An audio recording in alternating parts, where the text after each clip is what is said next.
Πριν υπάρξει ο κόσμος όπως τον γνωρίζεις, οι θείες σήκωσαν όπλα εναντίον θεών, Κρόνος εναντίον Διός, Τιτάνες εναντίον Ολυμπίων. Ήταν πόλεμος αρχής, πόλεμος μοίρας, πόλεμος που έκρινε ποιος θα κυβερνήσει το σύμπαν. Η τιτανομαχία, η απαγορευμένη ιστορία που δεν σου δίδαξαν. Καλώς ήλθατε και πάλι στο κανάλι μας. Σήμερα θα μιλήσουμε για την τιτανομαχία, τον πόλεμο που έσχισε τον ουρανό.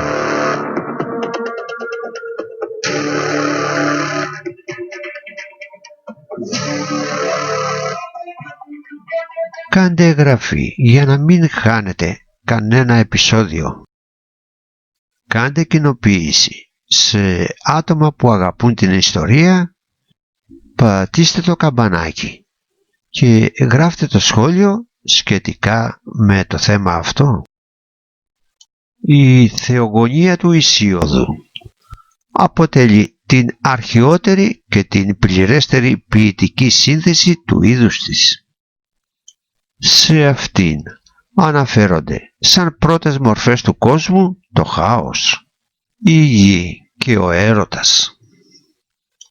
Πρόκειται για κοσμογονικές μορφές, όχι μόνο υλικές, γήινες, αλλά και δυναμικές, έρωτας, οι οποίες είναι μεν αυτογέννητες, αλλά δεν υπάρχουν άναρχα μέσα στο σύμπαν. Ο έρωτας, λειτουργώντας απλά συνδετικός ιστός, δεν άφησε απογόνους, ενώ από το χάος γεννήθηκαν το έρευος και η νύχτα. Τους περισσότερους και πιο σπουδαίους απογόνους άφησε η Γαία, σμίγοντας με τον απόγονό της ουρανό. Ανάμεσα σε αυτούς και οι φοβεροί τιτάνες και γίγαντες. Η ρυθμισμένη λειτουργία του σύμπαντος, με σχέσεις ιεραρχημένες ανάμεσα στα μέλη του, ξεκινά με την επικράτηση του Δία, του ανώτατου Θεού, ο οποίος κατέχει θέση κυβερνήτη του κόσμου. Η επικράτηση όμως του Δία, του γεννημένου από τους τιτάνες Κρόνο και Ρέα, δεν ήταν υπόθεση εύκολη. Μακροχρόνιοι πολέμοι που θυμίζουν πυρηνικό ολοκαύτωμα συντάραξαν το σύμπαν ολόκληρο μέχρι να εδραιωθεί η εξουσία του.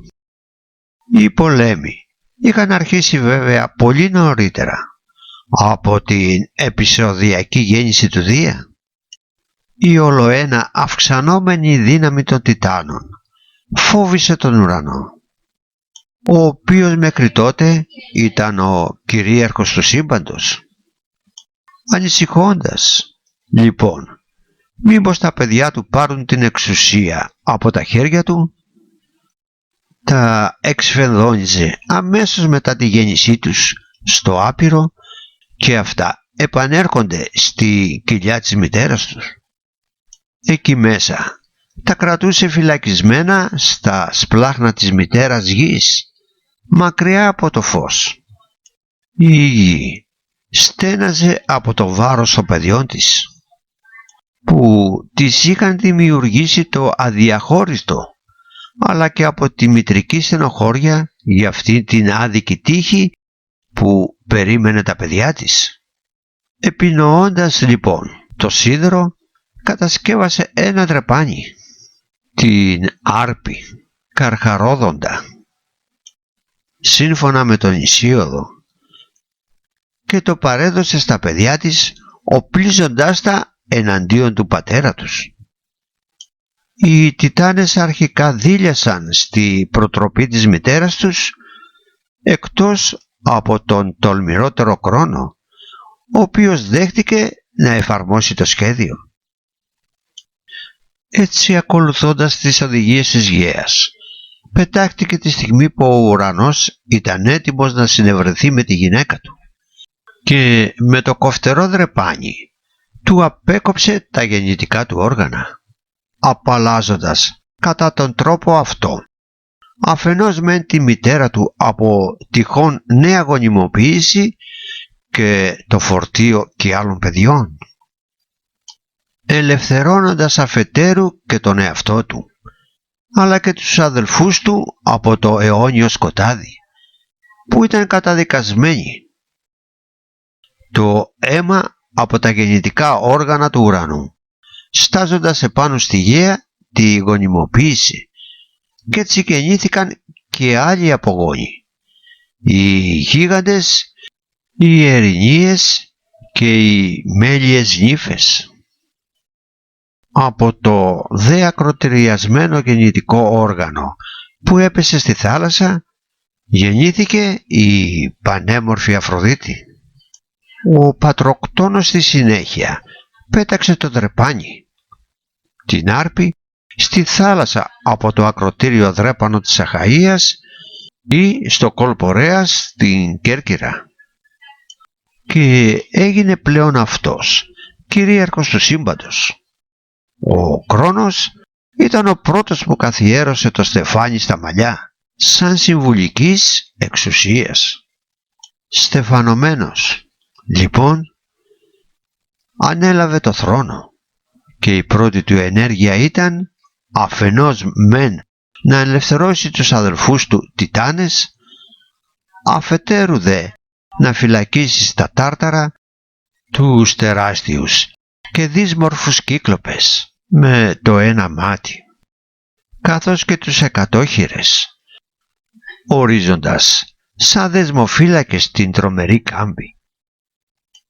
Ήταν όμως ανήσυχος, γιατί φοβόταν μήπως πραγματοποιηθεί η κατάρα που είχε δώσει ο πατέρας του να έχει και αυτός την ίδια τύχη με τα παιδιά του και να υποστεί την ίδια ταπείνωση. Και έτσι ο Κρόνος βρήκε άλλη λύση για να αποσιωπήσει το κίνδυνο και να απαλλαχθεί από αυτά. Τα παιδιά που γεννούσε η Ρέα κατά τον Ησίοδο, μόνο τα αρσενικά, αμέσως μετά τη γέννησή τους τα κατάπινε για να εξασφαλίσει την παντοδυναμία του. Η Ρέα λοιπόν στο τέταρτο παιδί της, τον Δία, δεν είχε άλλη επιλογή παρά να ξεγελάσει το Κρόνο και να γλιτώσει το στερνοπέδι της. Αφού συμβουλεύτηκε τη μητέρα της τη Γαία, που κρύφτηκε στο ιδέον άνδρο της Κρήτης που γέννησε το Δία, τον Κρόνο το ξεγέλασε δίνοντάς του να καταπιεί μια πέτρα τυλιγμένη με σπάργανα. Εκεί στη Κρήτη οι κουρίτες και οι νύφες, ανδράστια και είδη, ανέλαβαν τη φύλαξη και την ανατροφή του βρέθους. Τα κλάματά του, για να μην ακουστούν μέχρι τον Όλυμπο, οι κουρίτες χτυπώντας δυνατά χάλκινες ασπίθες καθώς χόρευαν. Η διατροφή του Δία γινόταν από το γάλα κατσίκας της Αμάλθειας. Σύμφωνα με άλλη άποψη όμως, η Αμάλθεια ήταν νύφη και μαζί με τις υπόλοιπες φρόντιζε το παιδί. Ο Δίας πάντως αργότερα τίμησε δεόντως τη τροφό του Αμάλθεια, κάνοντάς την αστέρι στον ουρανό και κατασκευάζοντας την περίφημη απρόσβλητη αιγίδα του από το δέρμα της, ενώ το κέρας της κατσίκας το καθιέρωσε σαν σύμβολο της αυθονίας. Όταν ο Δίας ανδρώθηκε, ανάγκασε τον πατέρα του να βγάλει με εμετό την πέτρα από μέσα του, καθώς και τα υπόλοιπα παιδιά του. Στη συνέχεια, ακροτηριάζοντάς τον, πήρε την εξουσία και εγκαταστάθηκε σαν κυρίαρχος. Σαν φορέας, λοιπόν, ανωτέρων από τους προηγουμένους θεούς, άξιον ο Δίας γίνεται ο νέος κυρίαρχος του σύμπαντος.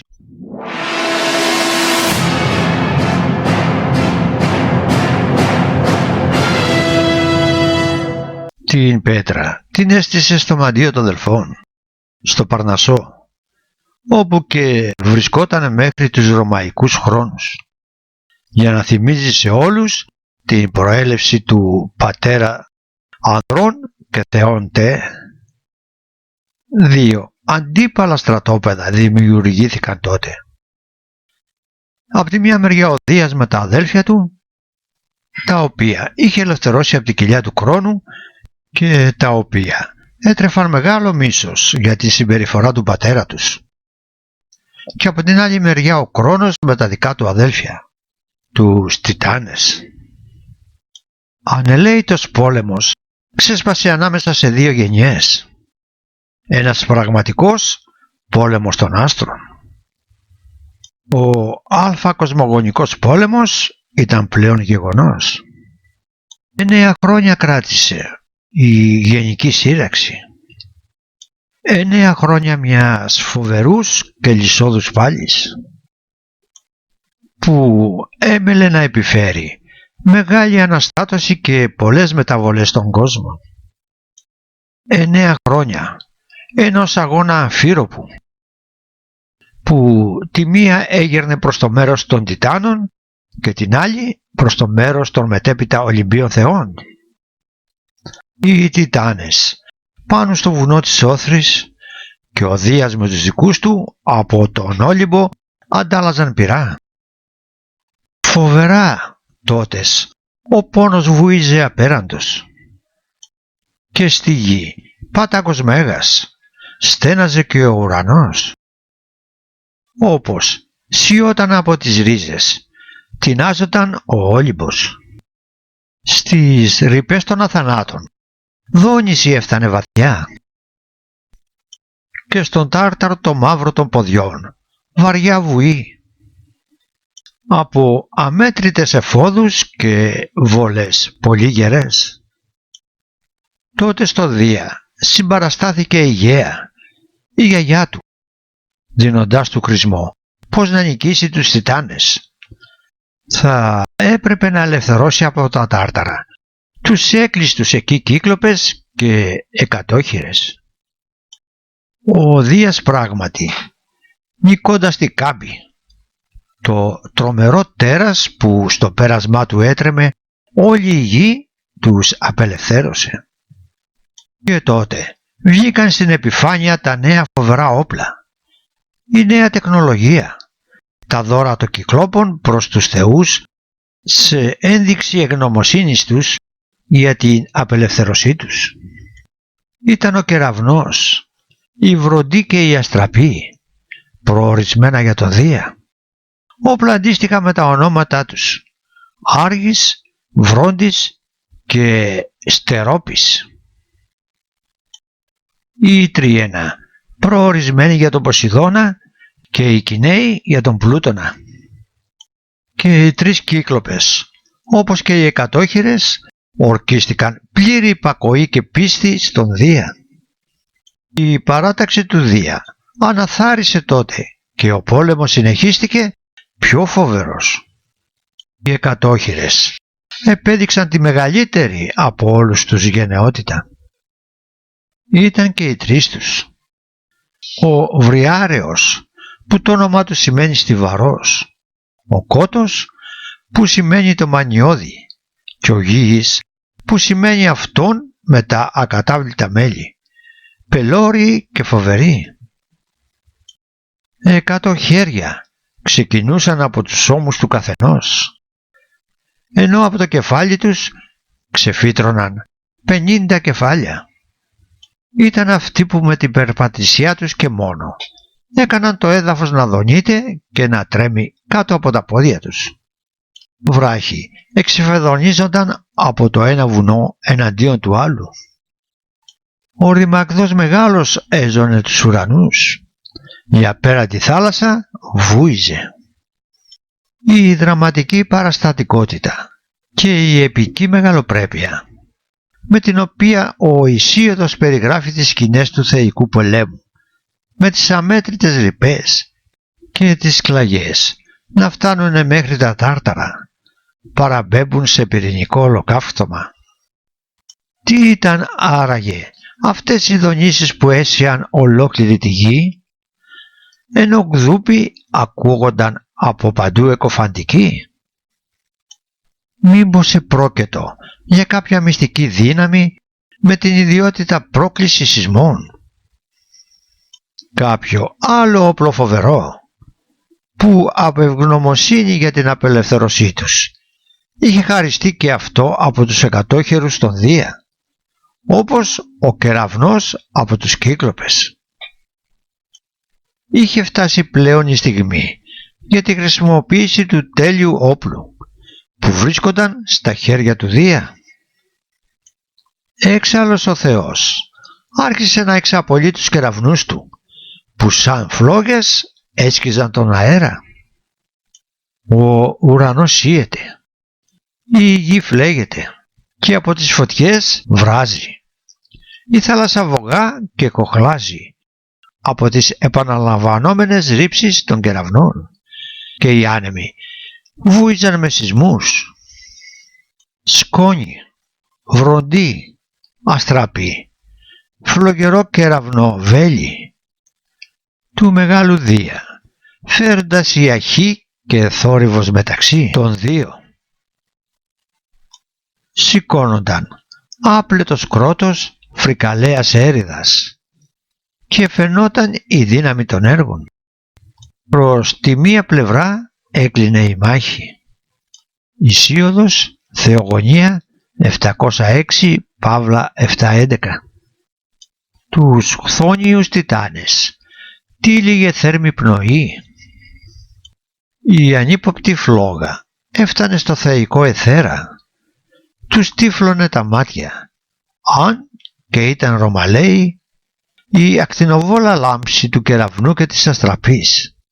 Ησίωδος, Θεογονία 696-700. Στην πανάρχια εκείνη παγκόσμια σύραξη, με τα αντίπαλα στρατόπεδα των θεών από τη μία και των τιτάνων από την άλλη, χρησιμοποιήθηκαν όπλα καταστρεπτικά που για κυρίαρχο στοιχείο τους είχαν τη φωτιά. Δεν είναι δυνατόν να επιτευχθεί ο προορισμός του είδους τους. Από την δραστικότητά τους όμως και την καταστρεπτικότητά τους μπορεί να εξαχθεί το συμπέρασμα πως επρόκειτο για όπλα φοβερά. Ο κεραυνός είναι αυτός που, σαν ένα σύγχρονο όπλο μαζικής καταστροφής, γεμίζει την ατμόσφαιρα με μυρωδιά παρωτιού, θειαφιού, που κάνει τα μάτια να τσούζουν, όπως χαρακτηριστικά αναφέρει ο Όμηρος.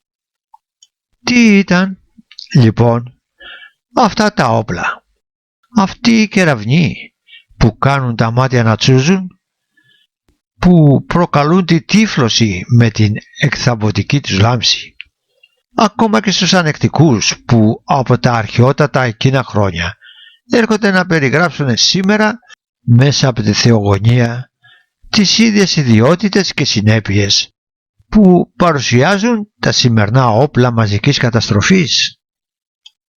Διότι πράγματι οι συνέπειες εκείνων των όπλων ήταν ίδιες, ίσως και φωνικότερες από τις συνέπειες των σύγχρονων όπλων. Οι περιγραφές του Ησίωδου φέρνουν κατευθείαν στο νου του σημερινού ανθρώπου τις πρόσφατες εικόνες, φρικιαστικές και αποτρόπαιες, ολικής καταστροφής και ερήμωσης. Εικόνες, τις οποίες τα τελευταία χρόνια βίωσε με το χειρότερο τρόπο από τις εκρήξεις των ατομικών βομβών στο Ναγκασάκι και στη Χιροσίμα, των βομβών Ναπάλ στο Βιετνάμ που κατέκαιγαν τη γη και ό,τι υπήρχε επάνω σε αυτή όπου έπεφταν.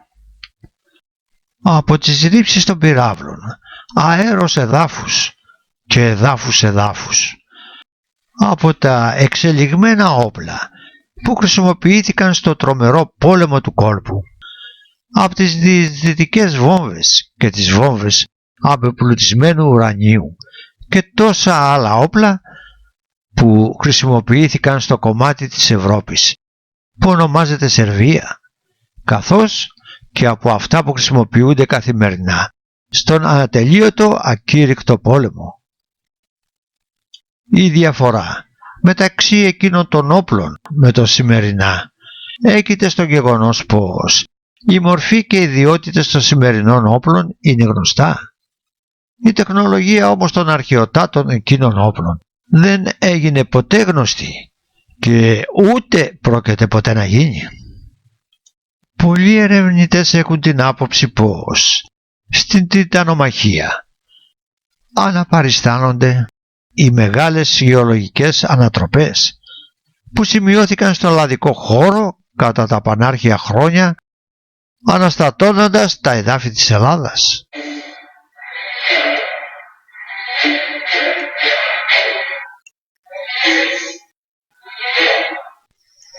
Κάτι τέτοιο όμως, σύμφωνα με άλλους επιστήμονες, δεν ήταν δυνατό να συσταθεί, καθώς οι γεωλογικές εκείνες ανακατατάξεις σημειώθηκαν σε εποχές κατά τις οποίες το ανθρώπινο γένος δεν είχε ακόμα εμφανιστεί. Πώς θα είχε μνήμη για γεγονότα που κανένας δεν είχε ζήσει? Καταλήγουν λοιπόν στο συμπέρασμα πως οι αφηγήσεις του Ησίωδου αφορούν κάποια γενική σύραξη που έλαβε χώρα κατά τα πανάρχια εκείνα χρόνια, από τα οποία κάποιοι άνθρωποι κατόρθωσαν να επιζήσουν και να μεταφέρουν τα γεγονότα στους απογόνους τους καταγράφοντάς τα. Η πλάστιγα ήδη είχε αρχίσει να γέρνει υπέρ των θεών, οπότε οι εκατόχειρες έπαιζαν το τελευταίο τους χαρτί, αρπάζοντας με τα 300 χέρια τους 300 βράχους ο καθένας, καταπλάκωσαν με αυτούς τους τιτάνες. Η γενικευμένη σύραξη είχε τελειώσει, με νικητές τους Ολύμπιους θεούς. Οι τιτάνες ρίχθηκαν στα Τάρταρα, στη φοβερή φυλακή του Άδη, που είναι τόσο βαθιά χωμένη στη γη, όσο απέχει και αυτή από τον ουρανό. Τριπλό χάλκινο τείχος περιέβαλε αυτό το θεοσκότεινο δεσμοτήριο, από το οποίο καμία κτίνα ηλίου δεν μπορούσε να μπει. Σιδερένιες πύλες σφράγιζαν την είσοδό του, την οποία άγρυπνα φύλαγαν με περιπολίες οι εκατόχειρες, έμπιστη φρουρή του Δία, καθώς και η Μέγυρα και η Τισιφώνη από τον σιδερένιο πύργο της. Ο Δίας, ανταποδίδοντας τη βοήθεια των Κυκλόπων και των εκατόχειρων και προφανώς θέλοντας να εκφράσει την ευγνωμοσύνη του για τα φοβερά όπλα με τα οποία τον είχαν εξοπλίσει και με τα οποία είχε καταφέρει να βγει νικητής από το αδυσόπιτο αυτό πόλεμο, τους παρήχε για πάντα τη συμπαραστασή του και την εύνοιά του, εκαθιστώντας τους μεν εκατόχειρους φύλακες του Άδη, τους δε κεραυνοποιούς Κύκλοπες, βοηθούς του Ύφεστου. Δεν μπόρεσε βέβαια να επέμβει και να τους σώσει όταν ο γιος του Απόλλωνα σκότωσε, σημαδεύοντας με τα βέλη του τους Κύκλοπες, θεωρώντας τους υπεύθυνους για το αποκεραυνό θάνατο του γιού του Ασκληπιού.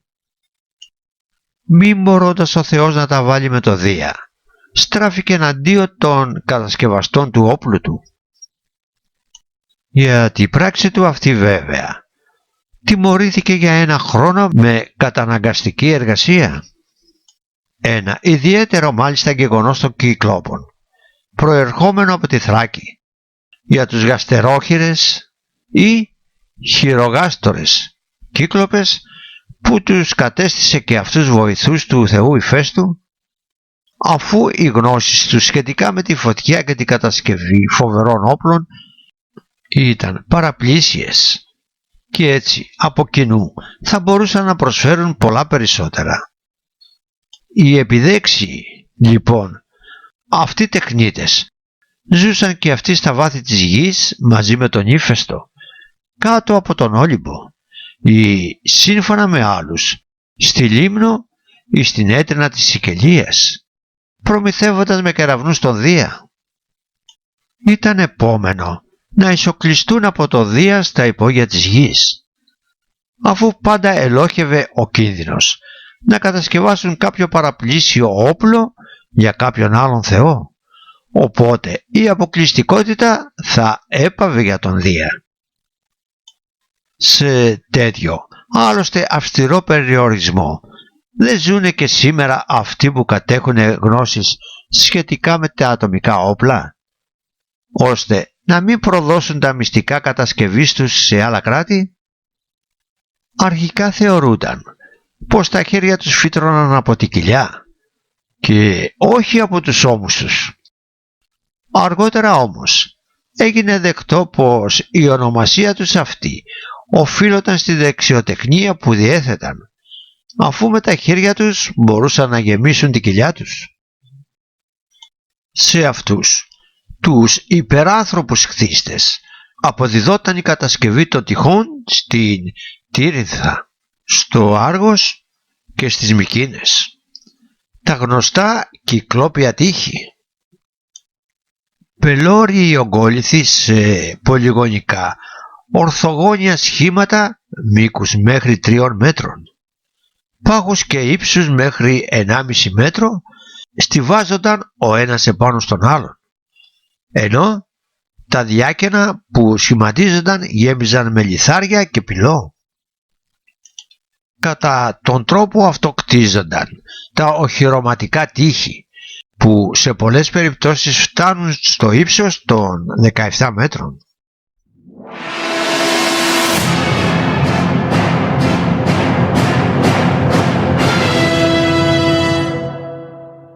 Η Β' κοσμογονική σύραξη, γιγαντομαχία. Η επικράτηση του Δία μετά την τιτανομαχία δεν εδραιώθη. Ήταν γραφτό και άλλος καταστροφικός πόλεμος να σαρώσει τη γη και τον αιθέρα, που τόση ερήμωση και μόλυνση είχαν υποστεί από την Α' κοσμογονική σύραξη. Η Αιγαία, θυμωμένη για την ανελαίητη συμπεριφορά του Δία εναντίον των παιδιών της, των Τιτάνων, έσμιξε με το φοβερό Τάρταρο. Από την ένωση αυτή προήλθαν οι γίγαντες, από την γονιμοποίηση του αίματος που είχε στάξει από το ευνουχισμένο ουρανό. Σύμφωνα με τον Όμηρο, οι γίγαντες ήταν ένας πανάρχιος λαός που ζούσε δυτικά του ωκεανού. Ήταν ανθρωπόμορφοι, αλλά με τεράστιες διαστάσεις και δύναμη. Το σώμα τους κάτω από τη μέση ήταν φυλιδωτό και κατέληγε σε ουρά δράκου. Τα πρόσωπά τους ήταν άγρια και είχαν φίδια στα μαλλιά και στα γένια. Χαρακτηριστικό τους συναποτελούσε η πελώρια δύναμη που διέθεταν, χάρη στην οποία με ευκολία μπορούσαν να ξεκολλούν τεράστιους βράχους και να τους πετούν, εξαπολύουν σαν να ήταν πέτρες. Ο εξοπλισμός τους αποτελούταν από μακριά στραφτερά δώρατα. Πολλές φορές συγχέονταν με τους Τιτάνες.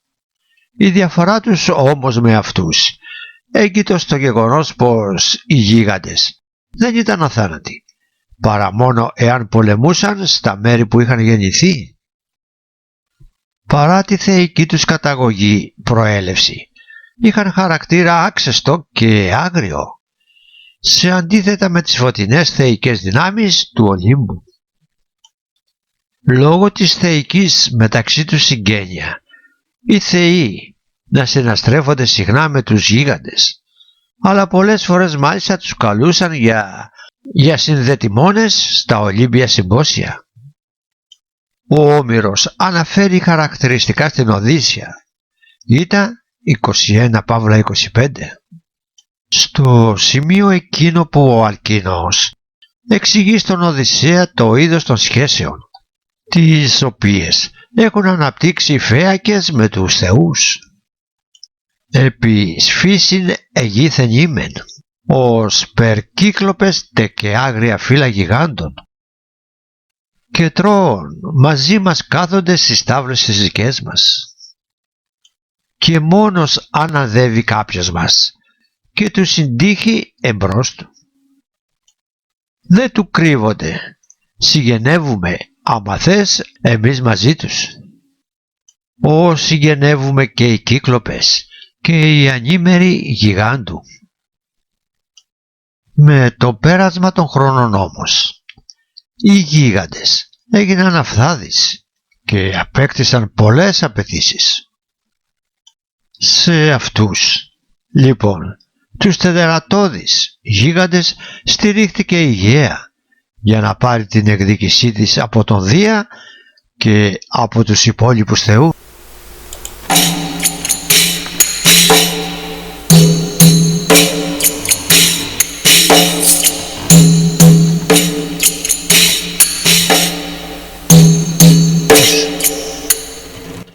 Οι πληροφορίες σχετικά με την γιγαντομαχία αντλούνται πλέον όχι από τον Ησίωδο, αλλά από τον Απολόδωρο, καθώς επίσης και από πλήθος καλλιτεχνικών απεικονίσεων που έχουν αναφερθεί. Οι καλλιτέχνες, ως φαίνεται, συνεπαρμένοι και εντυπωσιασμένοι από τη δυναμικότητα της γιγαντομαχίας, την απεικόνισαν σε αγγεία, ανάγλυφα, αετώματα, αποκρύφωμα των οποίων αποτελεί η ζωοφόρος του βωμού του Διός της Περγάμου. Βρίσκεται στο Μουσείο του Βερολίνου, αλλά και τους θησαυρούς των Συφνίων στους Δελφούς. Η απεικόνιση βέβαια των γιγάντων σε αυτά δεν είναι ομοιόμορφη, καθώς ποικίλει ανάλογα με την εποχή της φιλοτέχνησής τους. Κατά την παλαιότερη εποχή παριστάνονται υπερφυσικά, ομηρικοί σαν τους χάλκινους στρατιώτες του Αιήτη, τους οποίους αφάνισε ο Ιάσον κατά τον 5ο αιώνα.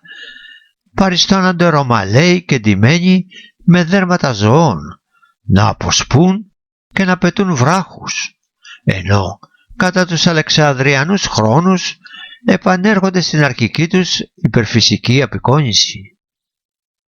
Η επίθεση των γιγάντων εναντίον των Ολύμπιων θεών πραγματοποιήθηκε τελείως ευνηδιαστικά, χωρίς καμία προειδοποίηση. Πυρακτωμένα δέντρα, τεράστιοι βράχοι και αναμένοι δαυλοί άρχισαν να προεισγειώνονται στον Όλυμπο. Τα βουνά του Ολύμπου, της Όσας και του Πηλίου και του Άθου άρχισαν να τρέμουν στη θέμελα.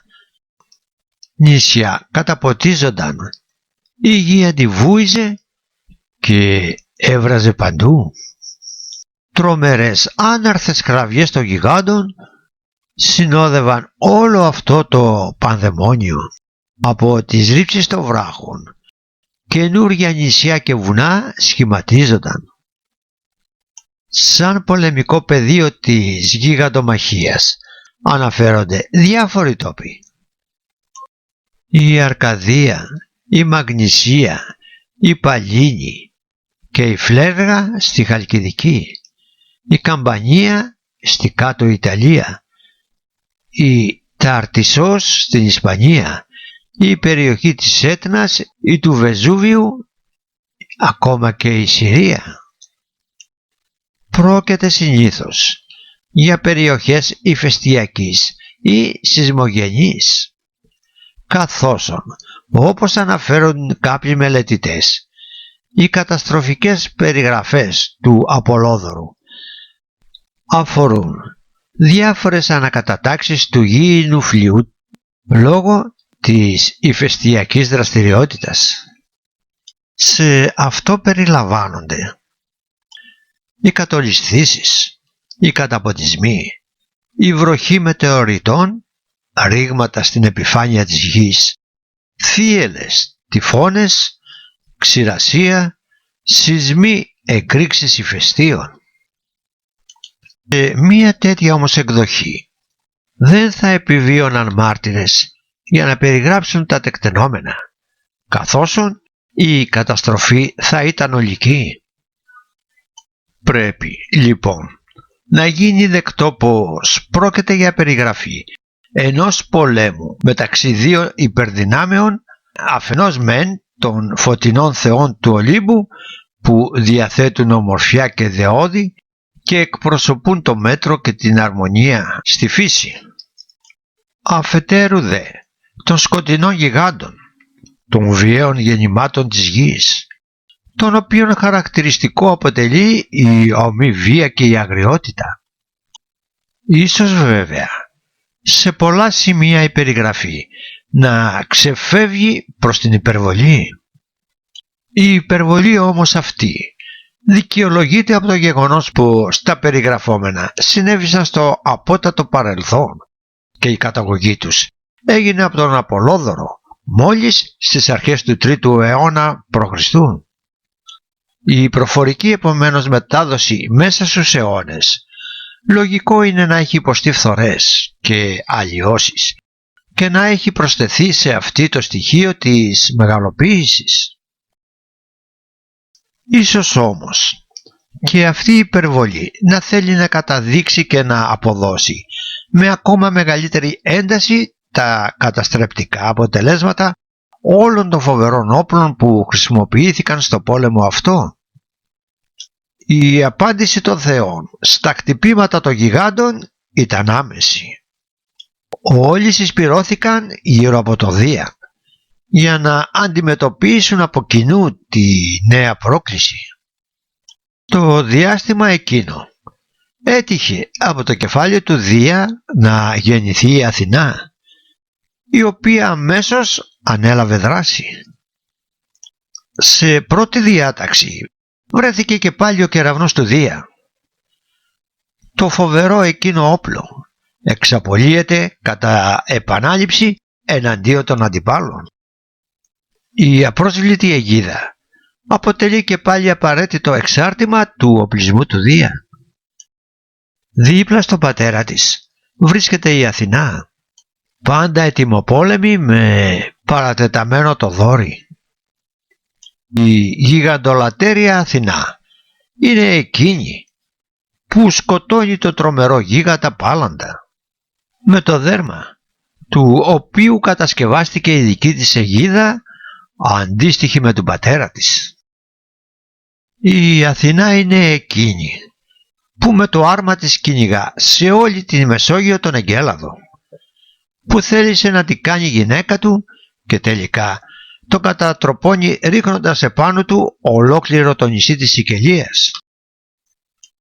Ο Ποσειδώνας με το μεγάλο καμάκι του και με τις 3 αιχμές, δώρο και αυτό των Κυκλόπων ή των Τελχίνων, κυνηγά στο Αιγαίο τον γίγαντα Πολυβότη και τον αναγκάζει να ζητήσει καταφύγιο στην Κο. Ο Ποσειδώνας τότε με την Τριένα αποσπά ένα κομμάτι από το νησί και το εξφεδονίζει επάνω στο Πολυβότη.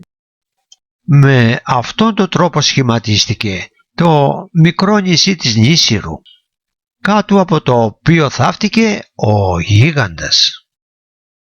Η Τριενά του είναι εκείνη που καρφώνει το γίγαντα Πελωρέα, που είχε πετάξει εναντίον του Διονύσου ολόκληρο το Πήλιο στο Σπερχιό ποταμό. Το θεϊκό αυτό μυστηριακό όπλο διέθετε προφανώς ιδιότητες παρόμοιες με τον κεραυνό του Δία. Με αυτήν ο Ποσειδώνας μπορούσε να αποκτήσει ό,τι επιθυμούσε, ακόμα και να σβήσει τη φλόγα που ανάβουν τα καταστρεπτικά πάθη και ο θυμός. Ο Ποσειδώνας ήταν αυτός που κατάφερε και το κέραιο πλήγμα στον γίγαντα Άθο. Ο Άθος αμήνονταν οχυρωμένος το τρίτο πόδι της Χαλκιδικής και έτσι ο Θεός του πέταξε το βουνό που προηγουμένως είχε αποκόψει από την καναστρέα άκρη της Παλίνης και τον κάλυψε. Από τότε η Χερσόνησος και το όρος πήραν το όνομα του γίγαντα. Σύμφωνα πάλι με άλλη εκδοχή, ο Άθος είχε εξφεδονήσει ολόκληρο βουνό εναντίον των θεών στον Όλυμπο. Το βουνό πέφτοντας κτύπησε στην ανατολική πλευρά του Ολύμπου και του κατάφερε ένα κύλωμα, το οποίο μέχρι σήμερα είναι ορατό.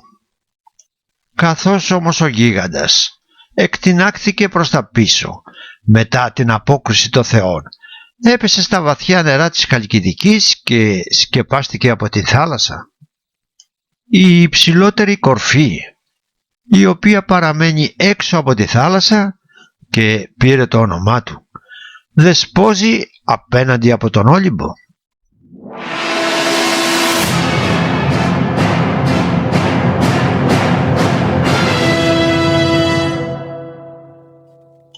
Ο Διόνυσος, με την ιδιότητα της μεταμόρφωσης που διέθετε, μεταμορφώθηκε σε λιοντάρι και κατασπάραξε τον Εύρητο. Μαζί με τους άτυρους και τους Ελληνούς μπήκανε και αυτοί στον αγώνα.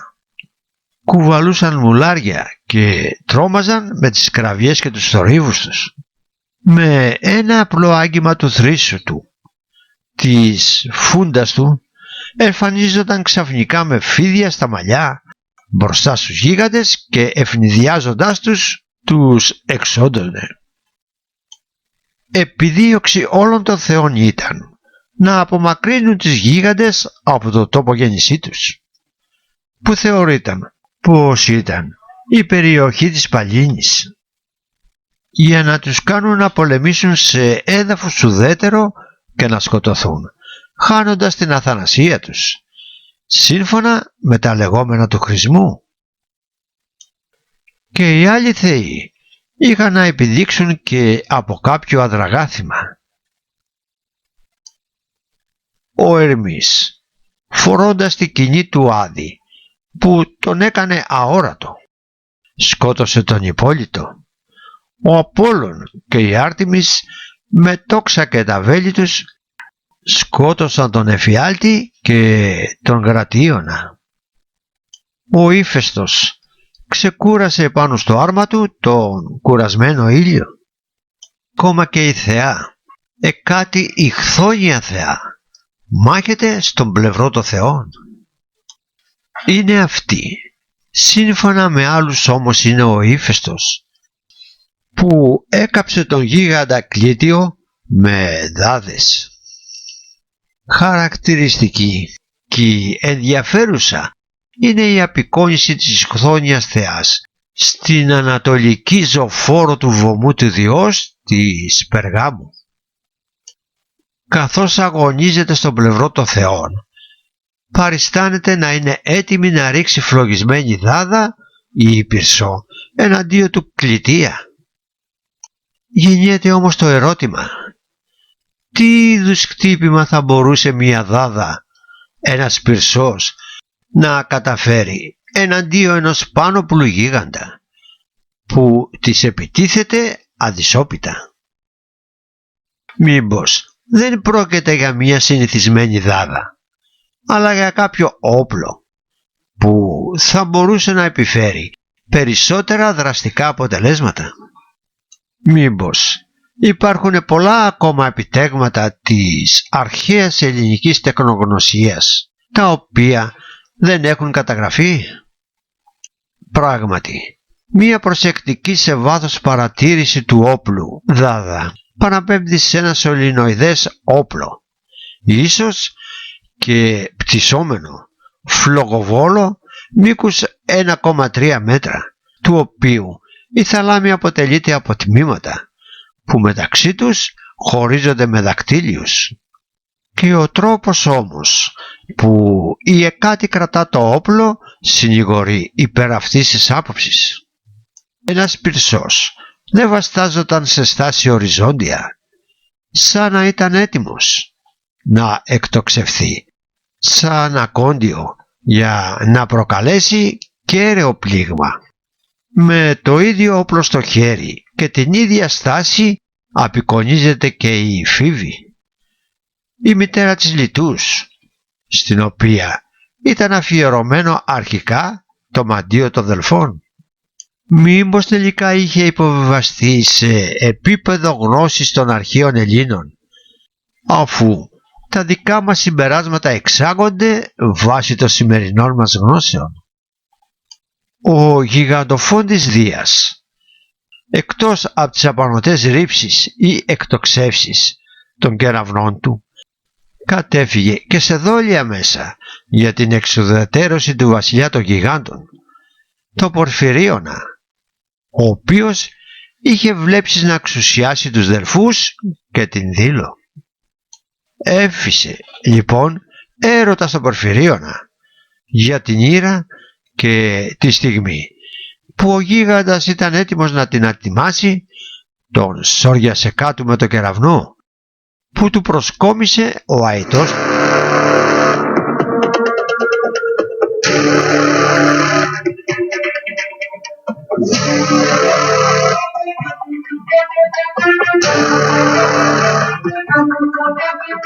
Οι σφοδρές συγκρούσεις συνεχίζονταν για πολλά χρόνια και οι μάχες ήταν αμφίροπες.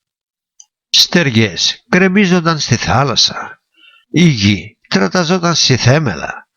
Τα νερά της θάλασσας και των ποταμών και των λιμνών είχαν βαφτεί κόκκινα. Ο αέρας σκίζονταν από κεραυνούς και αστραπές. Τελικός νικητής σε αυτή την κόλαση όμως δεν φαινόταν. Κάποιος παλιός χρησμός έλεγε πως η νίκη στους Ολύμπιους θεούς θα την έδινε κάποιος θνητός που θα πολεμούσε με το μέρος τους. Έτσι λοιπόν η θεά Αθηνά πείθη τον Ηρακλή να ενισχύσει τον αγώνα, και αυτός καταφθάνει έχοντας το όπλο του, εκτός από το ροπαλό του, το τόξο και τα βέλη του Φιλοκτήτη, χωρίς τα οποία, όπως αναφέρεται στην Ιλιάδα, δεν θα ήταν δυνατή η εκπόρθηση της Τρίας.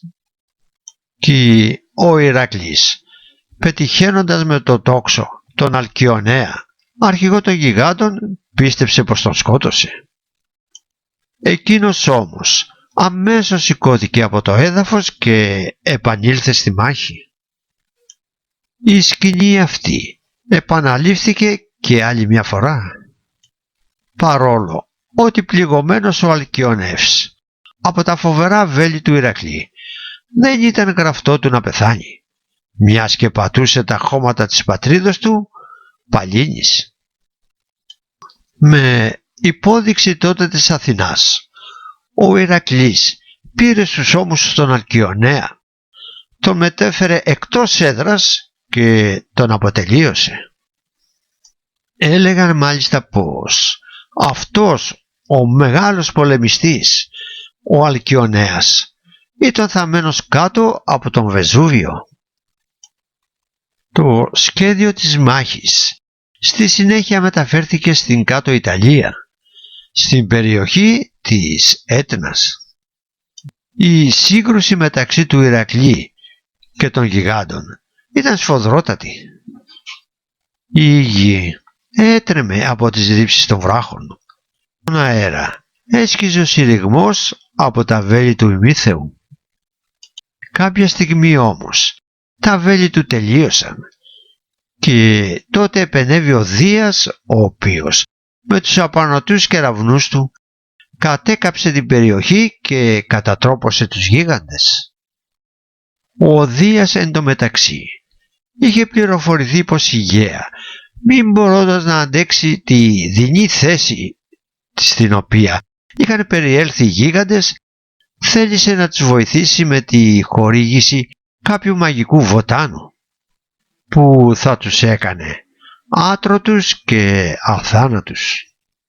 Έδωσε λοιπόν τότε ο Δίας εντολή στον ήλιο, στη σελήνη και στην Ιώ να μην εμφανιστούν στο ουράνιο στερέωμα και να μην φωτίσουν τη γη, ώστε να μην μπορέσει η Γαία μέσα στο σκοτάδι να προχωρήσει στην έβρεση και την παρασκευή του βοτάνου. Μετά από αυτό οι γίγαντες είχαν χάσει τις ελπίδες τους. αφού πλέον οι Θέοι είχαν τσακίσει την παράταξή τους, εξοντώνοντας τον έναν μετά τον άλλον. Οι Ολύμπιοι Θέοι είχαν αναδειχθεί και πάλι νικητές.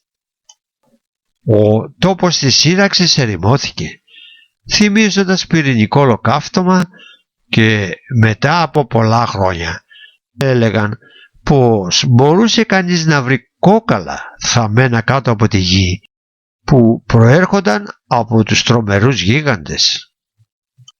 Η γη τότε αποφάσισε να παίξει το τελευταίο της χαρτί. Έσμιξε με τον Τάρταρο σύμφωνα με τον Ησίοδο και γέννησε το τελευταίο παιδί, το τέρας των τεράτων, τον απέσιο Τυφώνα, που ήταν και αυτός ταγμένος για να πάρει εκδίκηση από τον Δία. Σύμφωνα πάλι με τον Όμηρο, ο Τυφώνας ήταν γέννημα της Χήρας, η οποία τον έφερε στον κόσμο οργισμένη εναντίον του συζύγου της Δία, που είχε φέρει από μόνος του στον κόσμο την κόρη του Αθηνά. Κατά την περιγραφή του Ησίοδου, επρόκειτο για ένα γιγάντιο τερατώδες όν, που από τους ώμους του ξεφύτρωναν φτερά και 100 κεφάλια φιδίσια. Οι 100 φλογερές γλώσσες του έκαιγαν τα πάντα. Από τα μάτια του έβαιναν φλόγες και από τη μέση και κάτω καλύπτονταν από φίδια, ενώ στη πλάτη του έβαιναν φτερά. Το αποκρουστικό αυτό απομεινάρι των γιγάντων είχε ανθρώπινη φωνή, γάβισμα σκύλου, βρυχμό λονταριού, μουγκανιτό λυσασμένου ταύρου. Η φωνή του, που αποτελούσε το κράμα όλων αυτών των ήχων, τρόμαζε ακόμα και τους θεούς. Με την τρομερή δύναμή του έριχνε πυρακτωμένα βράχια στον ουρανό. Αμέσως λοιπόν μετά τη γέννησή του, ο Τυφώνας πολέμησε εναντίον όλων των θεών, εξφεδονίζοντας τους φλεγόμενους βράχους. Οι θεοί, που για πρώτη τους φορά αντιμετώπιζαν τέτοιο αντίπαλο, φοβήθηκαν και έτρεξαν να κρυφτούν, αναζητώντας καταφύγιο στην Αίγυπτο. Ο Τυφώνας τους κυνηγούσε ανελαίητα και εκείνοι, μετά από υπόδειξη του Πάνα, αναγκάστηκαν να μεταμορφωθούν σε ζώα για να γλιτώσουν. Ο Ήφαιστος μεταμορφώθηκε σε βόδι, η Άρτεμη σε γάτα, ο Απόλλων σε γεράκι, ο Άρης και η Αφροδίτη σε ψάρια. Μόνο ο Δίας έμεινε στον Όλυμπο, μαζί με την ατρόμητη θυγατέρα του Αθηνά. Ίσως οι δυο τους να είχαν τυφλή εμπιστοσύνη στα όπλα που διέθεταν και να παρέμειναν να διαφυλάξουν τα πάτρια εδάφη, αποφασισμένοι να αντισταθούν στη νέα πρόκληση. Ο Δίας έριξε τους πρώτους κεραυνούς εναντίον του Τυφώνα και του κατέφερε τα πρώτα τραύματα. Πλησιάζοντας τον τότε, χρησιμοποίησε και ένα ακόμα φωνικό όπλο, την άρπη, το κοφτερό δρεπάνι εκείνο, με το οποίο ο πατέρας του, ο Κρόνος, είχε ευνουχίσει τον ουρανό. Το αίμα άρχισε να τρέχει από το φρικιαστικό τέρας, αλλά η καταδίωξη συνεχίστηκε μέχρι τα βουνά της Συρίας. Εκεί πλέον δίνεται η μάχη σώμα με σώμα. Σε κάποια στιγμή όμως της πάλης, ο Τυφώνας, καθώς κουλουριάζεται με τις φιδίσιες ουρές του επάνω στο Δία, τον ανδρανοποιεί, του αρπάζει το δρεπάνι και του κόβει τα νεύρα από τα χέρια και τα πόδια. Το κοφτερό όπλο βρίσκεται πλέον στα χέρια του Τυφώνα. Τα νεύρα τα τύλιξε στο δέρμα μιας αρκούδας και παίρνοντας το Δία στους ώμους, τον μετέφερε και τον έκλεισε στο κορίκιο άνδρο της Κιλκίας. Ένας δράκος Η Δελφίνη φύλαγε την είσοδο του άνδρου, που βρίσκονταν εξωθεωμένος ο Δίας. Ο Ερμής κατόρθωσε να εντοπίσει το κρυσφύγετο, όπου έκλεψε τα κρυμμένα σε αυτόν νεύρα. Τα επανασυναρμολόγησε και ξανάδωσε τη δύναμη στο Θεό των Θεών. Ο Δίας, επιβαίνοντας τότε στο φθερωτό όχημα, τελικά κατακεράβνωσε το τυφώνα και τον οδήγησε προς τα βουνά της Θράκης. Οχυρωμένος στα βουνά, προσπαθούσε να αμυνθεί από τους κεραυνούς του Θεού, εξφεδονίζοντας εναντίον του βράχους και βουνά. Αυτά όμως, κεραυνωμένα από το Δία, επέστρεφαν στο τυφώνα, καταφέροντάς του σοβαρά πλήγματα. Τι δύναμη άραγε μπορεί να είχαν αυτοί οι φλεγόντες κεραυνοί για να εξοβολίζουν ολόκληρα βουνά? Τι οστική δύναμη μπορεί να είχαν αυτά τα όπλα που κρύβονταν πίσω από το κεραυνό, ώστε να γυρίζουν μπούμερακ στο χρήστη τους? Το βουνό του Έμου πήρε το όνομά του από το χήμαρο του αίματος που έρεε από τις πληγές του τυφώνα.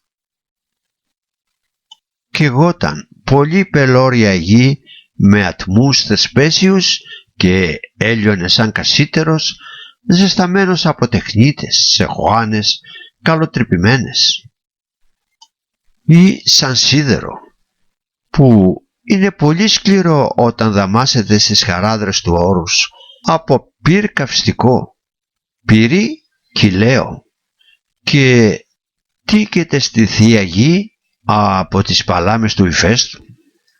Έτσι έλειωνε η γη από τη λάμψη του καυτού πυρός.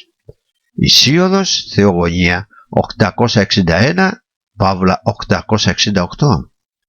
Η περιγραφή του Ησίωδου σίγουρα φέρνει στο νου του σύγχρονου ανθρώπου τις συνέπειες που έχουν τα χημικά όπλα σαν καυτικό οξύ κατακαίνε ό,τι βρουν μπροστά τους.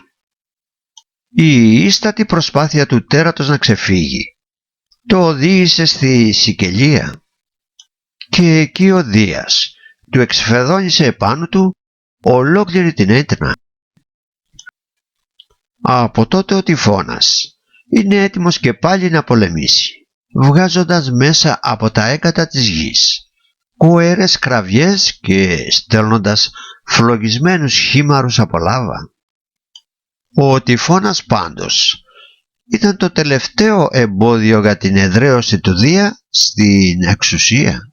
Από τότε αναδείχθηκε ο αδιαφιλονίκητος άρχηγος ανθρώπων και θεών.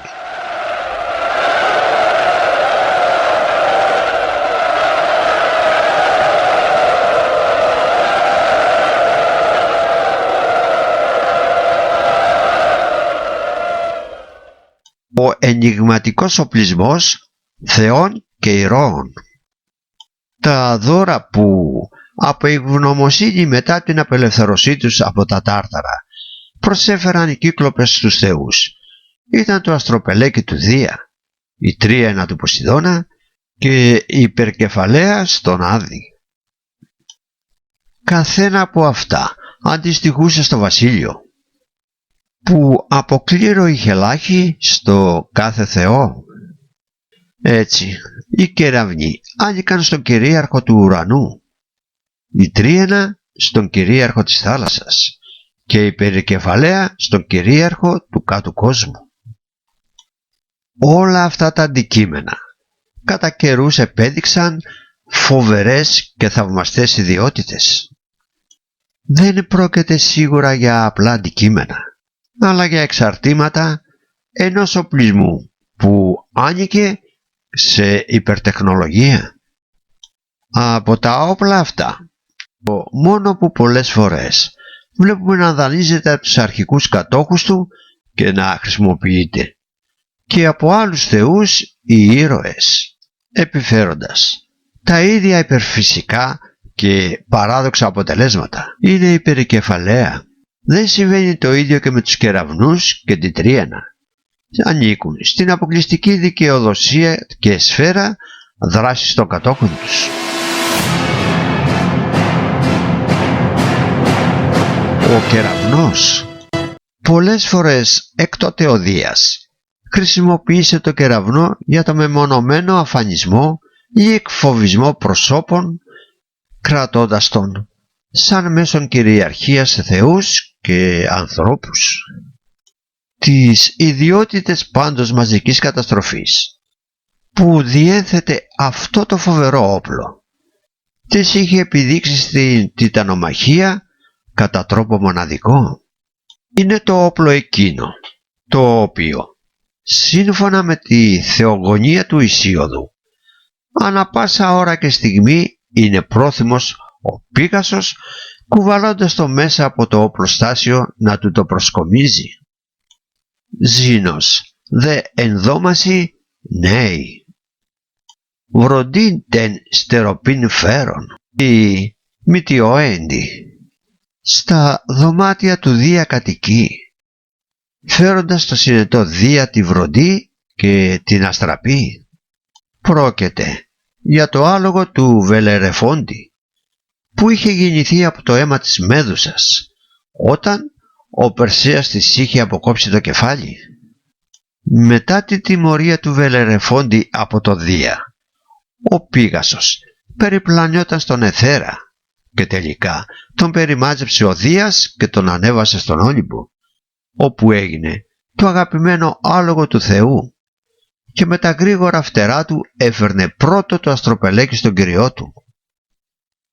Γνωστή είναι η περίπτωση της καταδίωξης του Ηρακλή από τον Απόλλωνα, όταν ο Ημίθεος είχε αρπάξει οργισμένος από το μαντίο των Δελφών το μαντικό τρίποδα του Απόλλωνα. Οι δύο άντρες είχαν πιαστεί τότε στα χέρια. Αποτέλεσμα να χρειαστεί η δυναμική επέμβαση του πατέρα τους Δία, ο οποίος τελικά τους χώρισε, εξαπολύοντας ανάμεσά τους έναν κεραυνό. Ο Δίας επίσης κατακεράβνωσε τον Ασκληπιό, το γιο του Απόλλωνα. Όταν η φήμη του για τις ιατρικές και φαρμακευτικές του γνώσεις είχαν διαδοθεί παντού και πλήθη κόσμου συνέρεαν για να θεραπευτούν, ο Δίας φοβήθηκε τότε πως ο Ασκληπιός με τις μεθόδους της θεραπείας του θα χάριζε την αθανασία στους θνητούς και θεώρησε πως αποτελούσε ύβρι από μέρος του η όρθωση αναστήματος, αντίθετα προς τους θεϊκούς νόμους. Τον κεραυνοβόλησε λοιπόν, έχοντας και τη σύμφωνη γνώμη του Άδη, ο οποίος έβλεπε πως η πελατεία του λιγόστευε λόγω των θεραπευτικών επεμβάσεων του Ασκληπιού. Ο θάνατος του όμως εξόργησε τον πατέρα του, Απόλλωνα, ο οποίος θέλοντας να εκδικηθεί σκότωσε με τόξο τους Κύκλοπες, τους εφευρέτες του κεραυνού. Άλλη περίπτωση, κατά την οποία ο Δίας χρησιμοποίησε το φωνικό κεραυνό του με τη χαρακτηριστική μυρωδιά του θιαφιού, ήταν όταν τον εξαπέλυσε εναντίον των αλόγων του γενναίου Διομήδη, για να τον προειδοποιήσει να μην επιτεθεί εναντίον του Έκτορα. Ηλιάδα Θήτα. Βροντίσας δε άρα δεινών αφής αργήτα κεραυνών. Καθ δε προσπάθεια είπων, διοίδιος οίκε χαμάζε. Κοινή δε φλόξ, ορτ θείου και ομένιο. Το δε υποδίσατε, καταπτήτην υποόχευση. Και με φωνή τρομακτική, λαμπρό αστροπελέκι, στη γη απέλυσε μπροστά στους ύπους του Διομήδη, και από το θιάφι που άναβε φοβερή σηκώθη φλόγα και τ' άλογα ετρώμαξαν στην άμαξα δεμένα. Η κεραυνοβόλα δράση του Δία δεν είχε τέλος. Η υπερηφάνεια, η άθρωση του αναστήματος απέναντι στο θεϊκό στοιχείο αποτελούσε ύβρι και έπρεπε να τιμωρηθεί. Κεραυνό λοιπόν εξαπέλυσε ο Δίας και εναντίον του άργιου ήρωα Καπανέα, του γενναιότερου από τους 7 ηγεμόνες που είχαν εκστρατεύσει εναντίον των Θηβών. Ο Καπανέας, μετά τη γενναία κατάληψη του τείχους κοντά στις ηλεκτρίδες πύλες, στάθηκε περήφανος επάνω στις επάλξεις και ζητούσε με έπαρση πυρσό για να κάψει την πόλη των Θηβών, ακόμα και χωρίς τη συγκατάθεση των θεών. Και ενώ στεκόταν επάνω στο τείχος, επερώμενος για τα αδραγαθήματά του και περιμένοντας να του φέρουν το πυρσό, ο κεραυνός του Δία τον πέτυχε και τον άφησε στον τόπο. Για τον ίδιο λόγο κεραυνοβολήθηκε και ο Σαλμονέας, μαζί με την πόλη που είχε κτίσει στην Ιλιάδα, τη Σαλμόνη.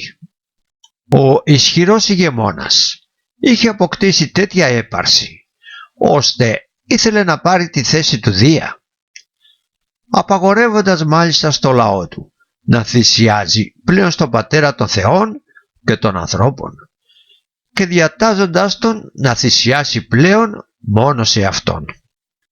Μεθυσμένος από το αξίωμά του, φανταζόταν πως ήταν ο Θεός Δίας, για να κάνει πιο πιστευτή τη θεϊκή υπόσταση και θέλοντας να μοιηθεί τα φοβερά όπλα του Δία, τη βροντή και την αστραπή, κατασκεύασε ένα δρόμο στρωμένο με ορίχαλκο. Πάνω σε αυτόν άρχισε να σέρνει ένα άρμα, του οποίου οι ρόδες ήταν κατασκευασμένες από χαλκό ή σίδηρο και από πίσω του ήταν δεμένες με αλυσίδες οι χάλκινοι λέβητες.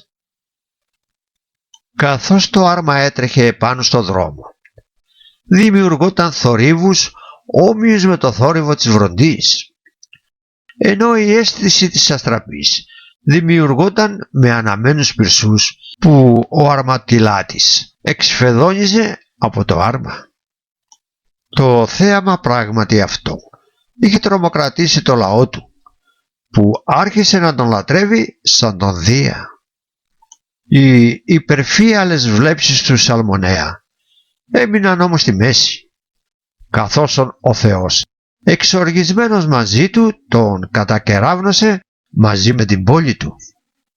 Η τιμωρία του μάλιστα συνεχίστηκε και στον Άδη, όπου εξαναγκάστηκε να τρέχει συνεχώς με το άρμα του χωρίς να μπορεί να το σταματήσει. Υπάρχει και περίπτωση κατά την οποία την τελευταία στιγμή αποσοβήθηκε η ρήψη κεραυνού.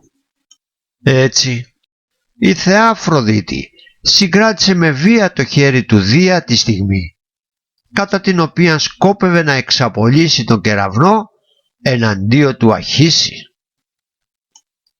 Με τον πανέμορφο Τρώα Αχίση, που ήταν όμοιος στη μορφή με τους θεούς, όπως αναφέρει ο Ησίωδος, είχε σμίξει η Αφροδίτη και από την ένωσή τους είχε γεννηθεί ο χαρισματικός ήρωας Ιστρίας, Ενίας. Η μητέρα του τον ανέθρεψε μέχρι τα 5 του χρόνια και μετά τον παρέδωσε στον πατέρα του, ζητώντας του όμως να μην φανερώσει σε κανέναν τη θεϊκή προέλευση του γιού τους. Ο Ανυχιήσης τήρησε για αρκετά χρόνια την υπόσχεσή του, αλλά σε κάποια στιγμή μέθης δεν κρατήθηκε και φανέρωσε το μυστικό στους συντρόφους του.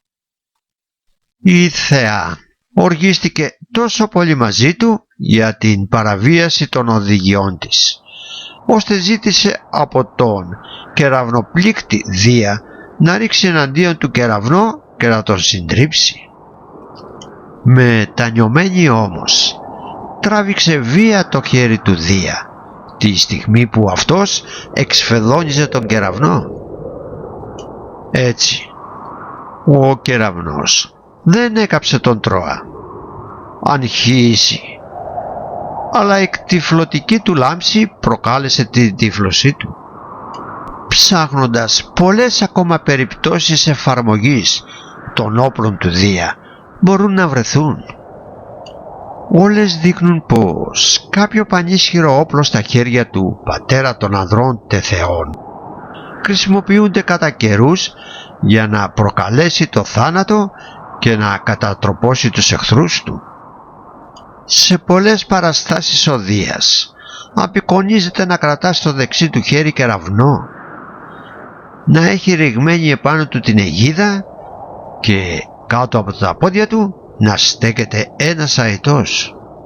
Ο αετός μάλιστα είναι και αυτός πρόθυμος, όπως ο Πίγασος, να προσκομίσει τον κεραυνό στον αφέντη του, όπως περιγράφεται στην επόμενη σύραξη στη Γιγαντομαχία.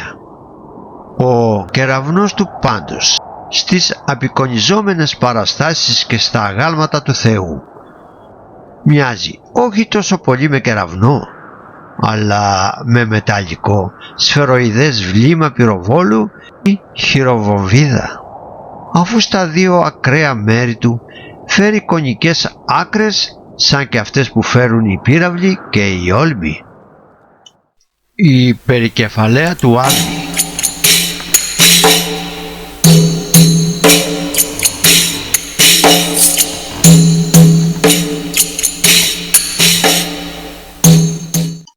Η περικεφαλαία του Άδη, η Άιδος Κινέη ή Κοινή, ήταν ένα μαύρο σκουφί, το οποίο καθιστούσε αόρατο όποιον το φορούσε, διαχέοντας γύρω του ένα πυκνό σκοτεινό στρώμα ομίχλης.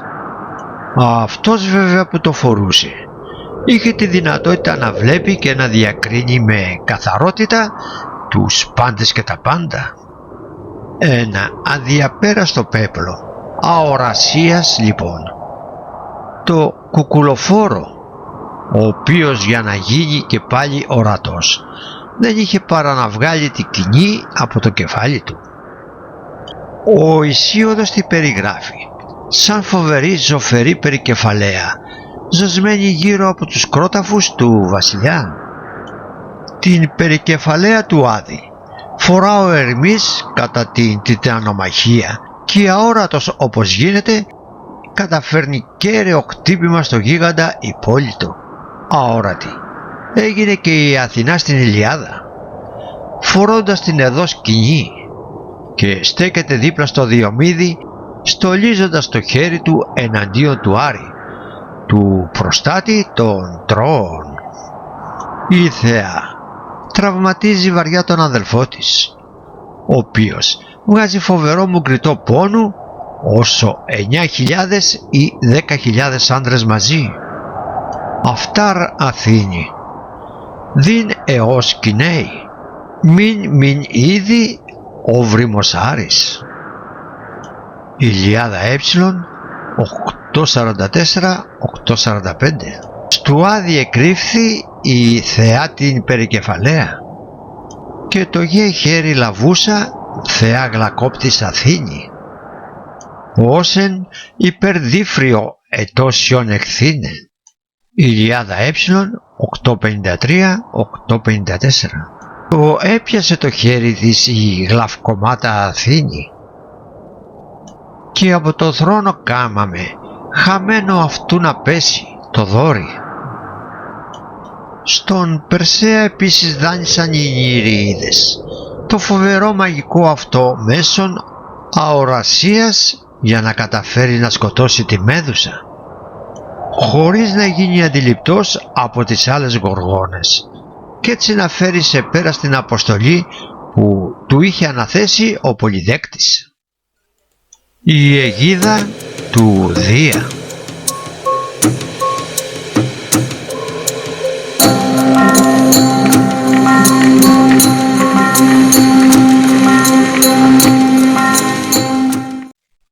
Έργο του Ηφαίστου ήταν και η περίφημη αιγίδα του Δία. Τι ήταν αυτή η αιγίδα, την οποίαν όποιος κρατούσε γινόταν αίτητος? Η αιγίδα ήταν εκείνο το επιθετικό και αμυντικό όπλο στα χέρια του Δία, το οποίο του έδωσε την αντίστοιχη προσωνυμία του Αιγίοχου. Πρόκειται για ένα έργο γεμάτο μυστήριο, καθότι πουθενά δεν περιγράφεται με ακρίβεια. αλλά ούτε και απεικονίζεται κατά τρόπο ομοιόμορφο στις διάφορες παραστάσεις. Παραπέμπει πάντως ο τρόπος που φέρεται στους αρχαίους πολεμιστές, οι οποίοι έριχναν τη λεοντή στο σώμα τους, καλύπτοντας συνήθως τους ώμους και το θώρακά τους. Άλλες φορές πέφτει επάνω στους ώμους, άλλοτε ρίχνεται σαν μπέρτα, άλλες φορές καλύπτει το ένα στήθος. Όπως αναφέρεται στην Ιλιάδα, αυτό το αριστουργηματικό όπλο ο Ήφαιστος το έδωσε στον πατέρα του για να το φορά και να φοβίζει τους ανθρώπους. Η χρήση του, όπως φαίνεται, δεν ήταν αποκλειστική από τον κατοχό της. Τα αγαπημένα παιδιά του Δία, ο Απόλλων και η Αθηνά, πολλές φορές αναφέρονται να κατέχουν αυτή την αιγίδα και να προβαίνουν σε διάφορες ενέργειες. Ο ρόλος της άλλοτε ήταν επιθετικός και άλλοτε αμυντικός. Ως όπλο επιθετικό, η αιγίδα παράγεται σαν λέξη από το αίγες, που σημαίνει ορμητικά κύματα, και από αυτή προέρχεται η λέξη καταιγίδα. Σαν επιθετικό όπλο πιστεύετε πως δεν είχε τη δυνατότητα να τραυματίσει κάποιον, παρά μόνο να εκφοβήσει με το ταρακουνημά της. Είναι αυτή που εμφανίζεται με τη μορφή των εφών, αυτή που προκαλεί τις καταιγίδες, τις θύελες, τις τρικυμίες, και μέσα από αυτή ο νεφελιγέρτης Δίας εξαπολύει τους κεραυνούς του και απειλεί με τις αστραπές του. Όταν εμφανίζεται σαν νέφος, χαρακτηρίζεται από τον Όμηρο μαύρη και σκοτεινή ερέμνη. Ηλιάδα Δέλτα 166. Ζεύς Δεσφή Κρονίδης, η ψύζυγος εθέρη νέων. Αυτός επισύησιν ερεμνήν αιγίδα, πάσιν της δε απάτης κοτέων. Όταν ο εθεροκάτοικος Κρονίδης χολωμένος, για τούτη την απάτη τους απάνω τους την άξει, τη σκοτεινή αιγίδα του, ενώ όταν κάνει τον ουρανό να αστράψει από το φως των κεραυνών, χαρακτηρίζεται λαμπρή, μαρμαρέη. Ηλιάδα P594.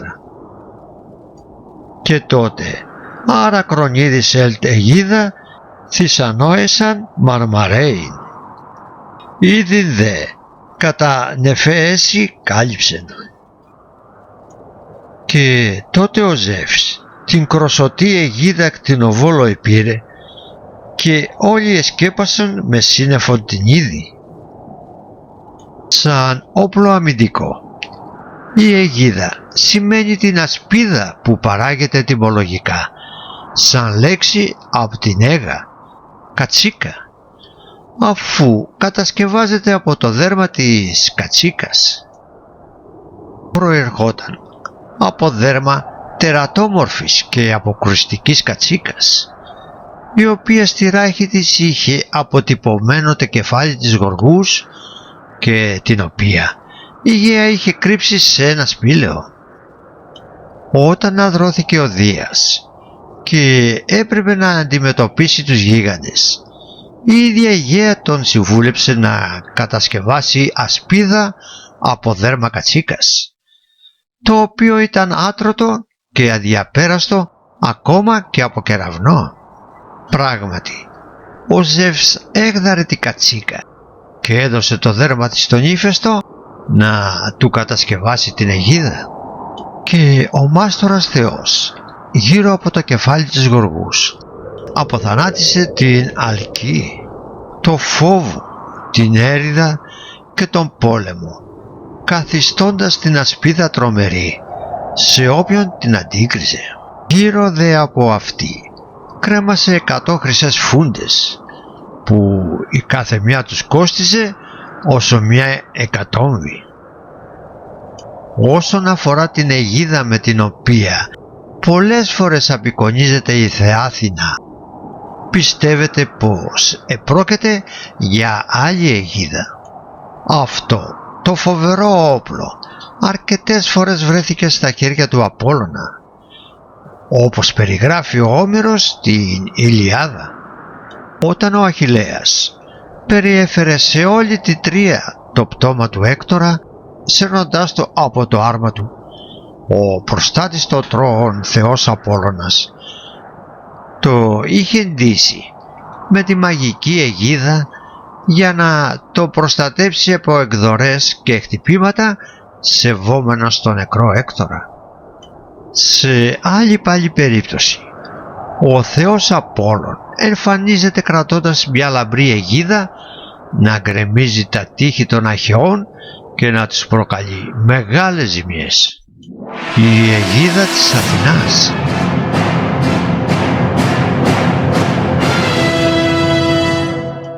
Η θεά Αθηνά είναι κατά εξοχήν η θεά της σοφίας, αλλά και η θεά του πολέμου, των τεχνών, της φρόνησης, προστάτηδα των ηρώων και των Ολυμπιονικών, των Ολυμπιακών αγώνων, αλλά και κάθε δημιουργικής δραστηριότητας.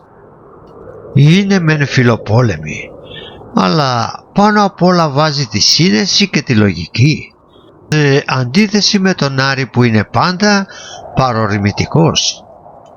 Ο Πλάτων την αποκαλεί φιλοπόλεμον και φιλόσοφον.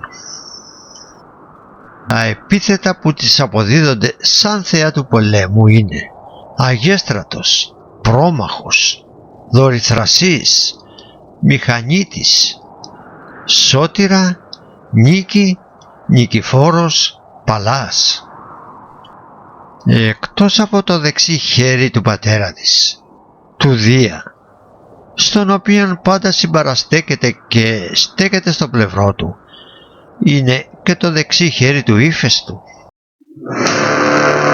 Μαζί του δίδαξε στους ανθρώπους τη χρήση της φωτιάς, την καλλιέργεια της ελιάς, την υφαντική τέχνη, το κτίσιμο των σπιτιών, την ναυπηγική τέχνη, την κατασκευή όπλων και εργαλείων.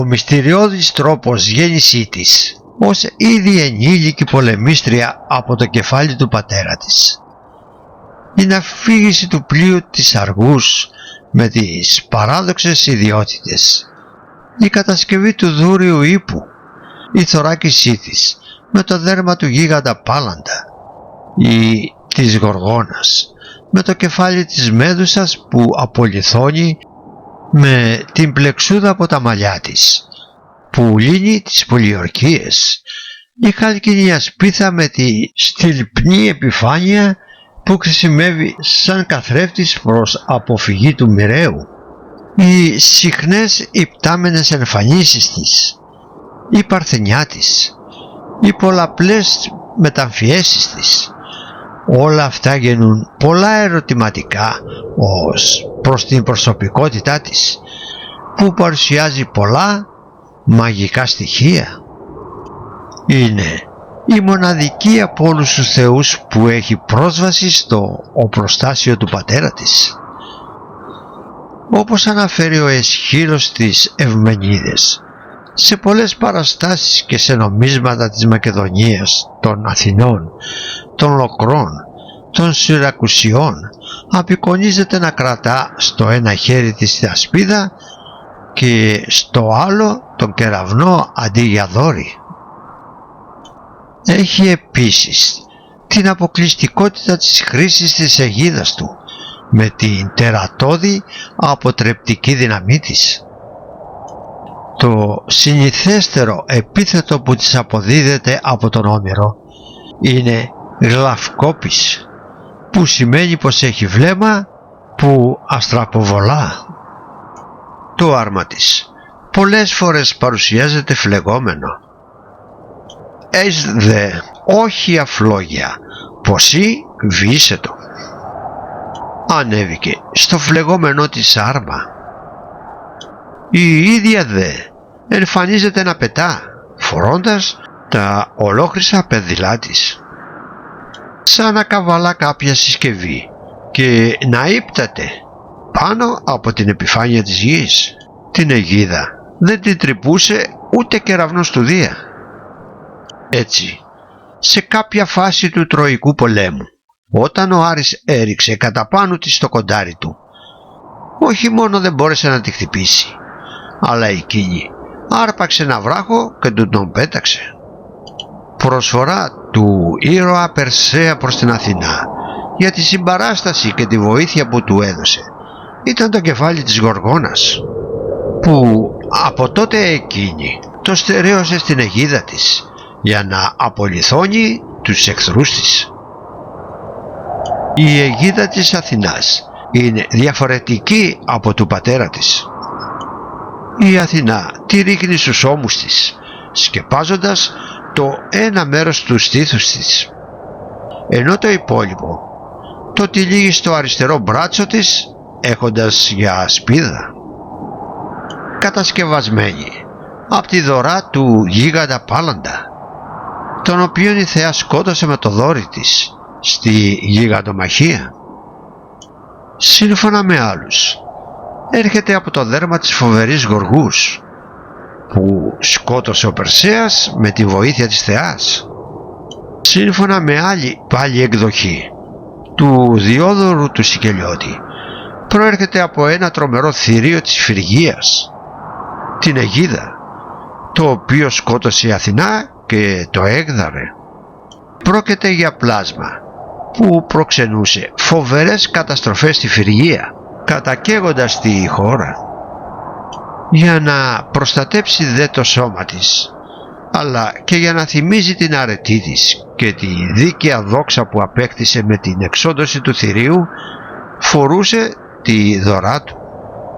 Ο Όμηρος περιγράφει τη σκηνή κατά την οποία η Αθηνά ρίχνει στους ώμους της την αιγίδα του, Αιγίοχου, Δία, χωρίς όμως να είναι δυνατόν να διευκρινιστεί εάν πρόκειται για ένδυμα από δέρμα ή για ασπίδα από μέταλλο ως εξής. Αμφίδε όμηση, βάλετ αιγίδα θησανοέσαν δεινήν, περιμένει πάντην φόβος εστεφάνωτε. Εν δε ρης, εν δε αλκή, εν δε κρυώσεσα ιοκή, εν δε τε γοργιή, κεφαλή δεινίων πελώρου δεινίτε σμερδίνιτε, διός τέρας αιγιόχιο. Στους ώμους βάζει τη φρικτή και κροσωτή ασπίδα, που έχει τριγύρω της φυγή κι η έρης είναι μέσα. Η δύναμη και ο διωγμός που τις καρδιές παγώνει και τις γοργούς η κεφαλή, τρομακτικό και μέγα τέρας που δείχνει το θνητόν ο αιγιοδοφόρος Δίας. Ηλιάδα 7.38-7.42. Οι παραστάσεις, όπως φαίνεται, είναι παρόμοιες με αυτές της ασπίδας του Ηρακλή, που σκορπούν φόβο και πανικό. Εδώ όμως έχει ενσωματωθεί και το τρομερό κεφάλι της Γοργόνας, στο οποίο ακόμα και μετά από τον αποκεφαλισμό του είχε παραμείνει η ιδιότητα να απολιθώνει όποιον τη κοιτάζει. Ήταν το τρόπαιο της Αθηνάς από τον αποκεφαλισμό που της είχε καταφέρει ο Περσέας. Εκτός από το κεφάλι της Μέδουσας, η Αθηνά είχε κόψει και μία πλεξούδα από τα μαλλιά της, την οποία φυλαγμένη σε αγγείο την παρέδωσε στον Ηρακλή. Η πλεξούδα είχε παράξενη ιδιότητα να λύνει πολιορκίες απομακρύνοντας τον εχθρό. Ο Ηρακλής την παρέδωσε στη Στερόη και αυτή με τον τρόπο αυτό έσωσε την πόλη της, τη Τεγέα, όταν δέχτηκε επίθεση από εχθρούς. Ακόμα και το αίμα όμως της Γοργόνας είχε μαγικές ιδιότητες. Η Αθηνά το συνέλεξε και το παρέδωσε στον Ασκληπιό, και το μεν αίμα από τις φλέβες της αριστερής πλευράς οδηγούσε τους ανθρώπους στο θάνατο και χρησιμοποιούνταν από την Αθηνά. Το δε αίμα από τις φλέβες της δεξιάς πλευράς τους θεράπευε και χρησιμοποιούνταν από τον Ασκληπιό. Αναφέρονται περιπτώσεις κατά μυστηριώδη τρόπο. Η Αθηνά θεράπευε το Μυσικλή, τον αρχιτέκτονα της Ακροπόλεως. Σε κάποια φάση των εργασιών ο Μνησικλής έπεσε από τη σκαλωσιά που είχε στήσει για την ανέγερση των προπηλαίων και τραυματίστηκε πολύ σοβαρά. Δεν υπήρχε ελπίδα σωτηρίας του και τότε η Αθηνά παρουσιάστηκε σε όνειρο στον Περικλή, εξηγώντας τον την μέθοδο θεραπείας με την οποία θα μπορούσε να γιατρέψει το Μυσικλή. Πράγματι, ο αρχιτέκτονας Μυσικλής συνήλθε και σε ανάμνηση αυτού του γεγονότος κατασκεύασε στα προπήλαια το άγαλμα της Αθηνάς Υγείας, ευχαριστώντας την για τη σωτήρια επέμβασή της. Ποιες όμως ήταν οι επιπτώσεις αυτής της ενιγματικής αιγίδας, εκτός από το να καθιστά αίτητο αυτόν που τη φορούσε? Σε όλες τις περιπτώσεις παρουσιάζεται γύρω από αυτόν που τη χρησιμοποιεί ένα νέφος, μία ομίχλη, μία ακτινοβολία που τον κάνει αόρατο ή σε άλλες περιπτώσεις τον μεταφέρει σε διαφορετικά μέρη. Τι είναι αυτές οι αορασίες και τα θεϊκά νέφη που κατά επανάληψη εμφανίζονται στον Τροϊκό συνήθως πόλεμο? Σίγουρα ο πόλεμος αυτός δεν αποτελούσε μόνο μία συνηθισμένη επίθεση ή μία επετακτική τακτική, αφού κατά τη διάρκεια που συνέβησαν πολλά υπερφυσικά και πήραν μέρος οι θεοί, οι μαχόμενοι ανάμεσα στους θνητούς, η ομίχλη, η αχλή, η καταχνιά που εμφανίζεται να τυλίγει τα σώματα των θεών και των ηρώων και να τα κάνει αόρατα, αναφέρεται σε πολλά περιστατικά της Ιλιάδας και της Οδύσσιας. Μετά το θάνατο του Πάτροκλου, οι Αχαιοί θέλουν να περισυλλέξουν τη σωρό του και να την τιμήσουν. Τότε η Αθηνά δανείζει την αιγίδα της στον ήρωα Αχιλλέα για να τρέψει σε φυγή τους Τρώες. Μία φοβερή ακτινοβολία εμφανίζεται πάνω από το κεφάλι του Αχιλλέα και κάνει τους Τρώες να σκοτώνονται μεταξύ τους. Και ως αναχώρηση θεά πετάχτηκε ο θείος Πηλίδης. Τότε η Αθηνά τους εξαίσιους ώμους με την φρικτή του εσκέπασαν αιγίδα κροσωμένη, με νέφος εστεφάνωσεν χρυσόν την κεφαλή του και άναβε φλόγα ολόλαμπρη μέσα από εκείνο η θεία. Τύχη 202-206. Την αιγίδα του δάνειζε ο Δίας και στο θεό Απόλλωνα που μάχεται με το μέτωπο των Τρώων. Ο Απόλλων τυλιγμένος μέσα σε ένα νέφος βαδίζει πρώτος και ακολουθεί ο Έκτορας. Για όσο διάστημα ο Θεός μαχόταν με ακούνητη την αιγίδα του, οι απώλειες ήταν ισομερείς και από τα δύο μέτωπα. Σαν όμως έβγαλε κραυγή δυνατή και άρχισε να σύει την αιγίδα, τότε προκάλεσε πανικό και την παράλυση στο αντίθετο στρατόπεδο. Η αιγίδα λοιπόν και έτσι προκαλεί πανικό. Αλλά στα χέρια παρέσει την κροσωτήν αιγίδα και σύοντάς την εις φυγήν θα βάλει στους αργίους. Όμηρος 229-230. Με την αιγίδα πάλι εμφανίζεται ο Απόλλων να προσπαθεί να προστατεύσει τη σωρό του Έκτορα, όταν ο Αχιλλέας έχοντας τον δεμένο στο άρμα του τον περιφέρει φριαμβευτικά στο στρατόπεδο, αλλά ασχήμιες δεν πάθαινε το σώμα. Ότι τον άντρα και νεκρόν τον ελυπείται ο Φίβος και τον εσκέπαζε με την χρυσή αιγίδα για να μην κεδαρθεί το σώμα του στα χώματα συρμένο. Όμηρος 18-21. Ο οπλισμένος με τα όπλα του Αχιλλέα ο Πάτροκλος. Τα όπλα που αποτελούσαν γαμήλιο δώρο των θεών προς τον πατέρα του Αχιλλέα, τον Πηλαία, μάχεται εναντίον του Απόλλωνα. Έχοντας σκοτώσει πολλούς προστατευόμενους του Θεού Τρώες, δέχεται την εκδίκηση του Απόλλωνα, που περιβάλλεται από ένα πυκνό σύννεφο ομίχλης. Όλα τα περίφημα όπλα του Αχιλλέα λύγησαν στη σκοτεινιασμένη μορφή του Θεού, που προκάλεσε τον πανικό και τον θάνατο του Πάτροκλου. Το μυστικό ιερό όπλο, η αιγίδα του Απόλλωνα, ήρθε σε αντιπαράθεση με τα όπλα και την πανοπλία του Αχιλλέα και νίκησε. Ότι στη μάχη σου έλθε εμπρός τρομακτικός ο Φίβος και δεν τον είδε, ως ερχόταν στη ταραχή της μάχης, μες στη καταχνιά, ολόκλειστος του εστάθη ο πίσω Φίβος, με την παλάμην πετακτήν του πέταξε τους ώμους και όλη τη ράχην και έστρεψε τα μάτια του Πατρόκλου, και ο Φίβος από την κεφαλή του πέταξε το κράνος, που αντίχησε ως εκκύλησε τα πόδια εκεί των ύπων. Π. 788-794.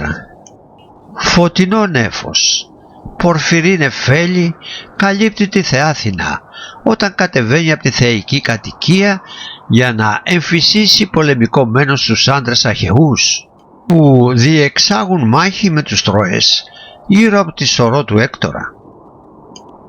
Ένας παραλληλισμός γίνεται εδώ ανάμεσα στα φοβερά όπλα που κατέχουν πατέρας και κόρη. Όπως ο Δίας χρησιμοποιεί το φωτεινό του τόξο για να σημάνει πόλεμο ή χειμώνα, έτσι και η Αθηνά κατεβαίνει σκεπασμένη με τον νέφος για να εμφυσίσει το πολεμικό μένος. Και πάλι μάχη λυσερή στο Πάτροκλο επάνω άναψε η Πολυδάκριτη, ότι ήλθεν ουρανόθεν να τους νικήσει η Αθηνά σταλμένη από το Δία, να βοηθεί τους Δαναούς ότι είχε αλλάξει γνώμη.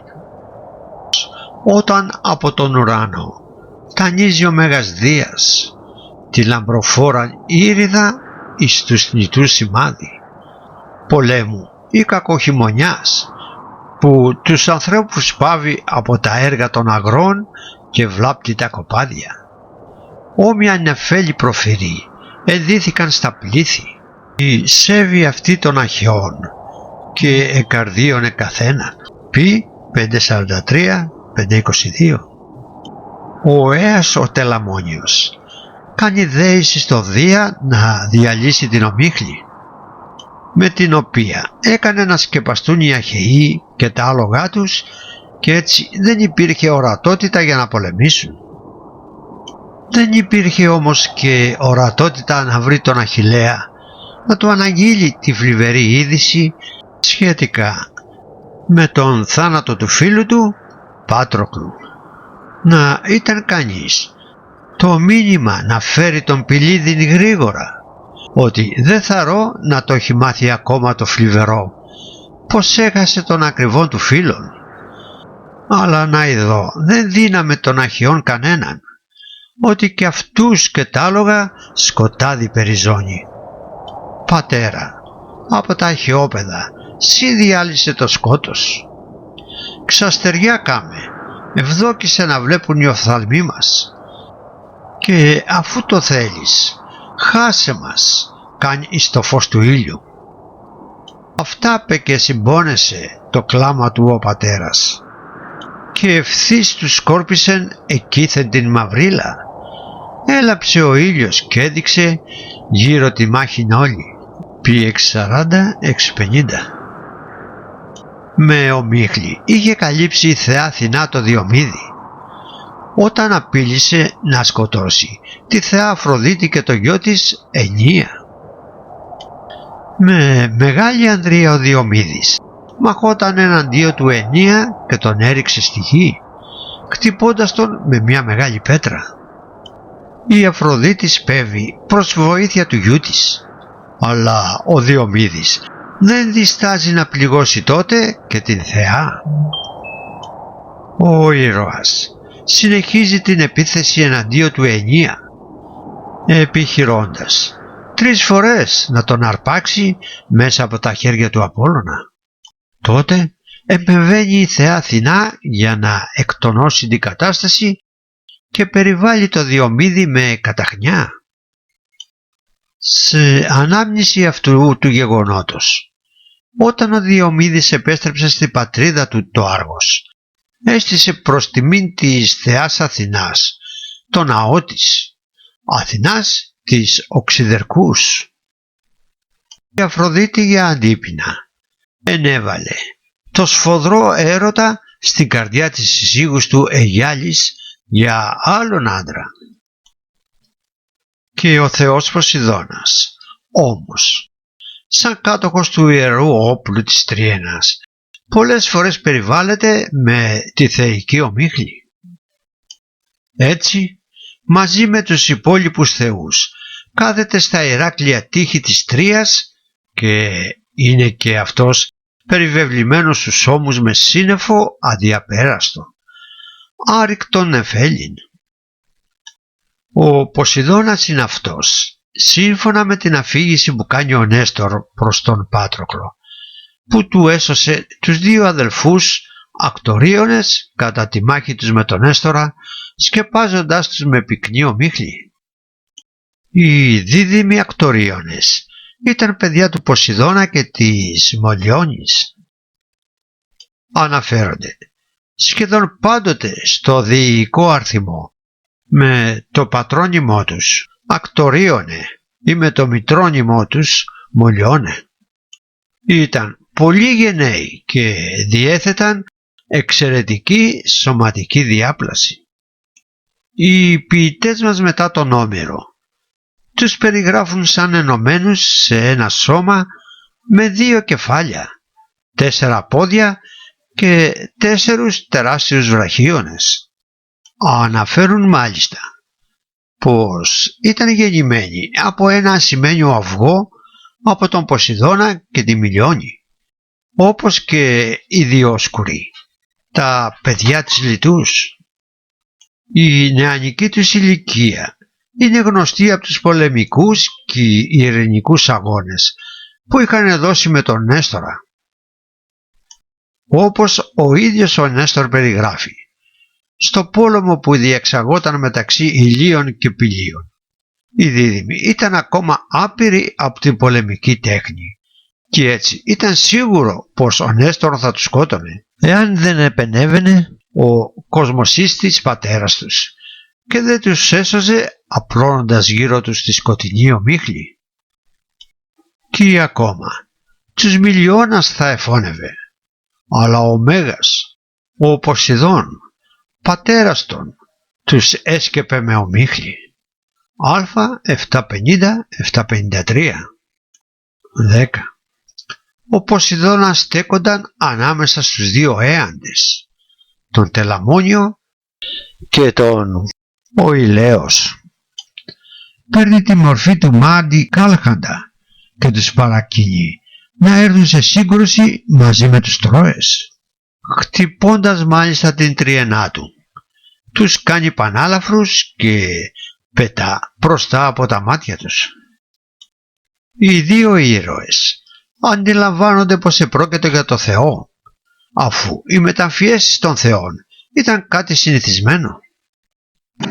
Αλλά μέσα από τη θάλασσα, όσοι ήλθεν ο κοσμοσύστης, εκαρδίωνε τους αρχαιούς. Του κάλχαντος ομοιώθη σώμα, την ακούραστον φωνήν η εστράφη πρώτα στους έαντας, που ολόψυχα στη μάχη ήδη ορμούσαν. Νη 43-46.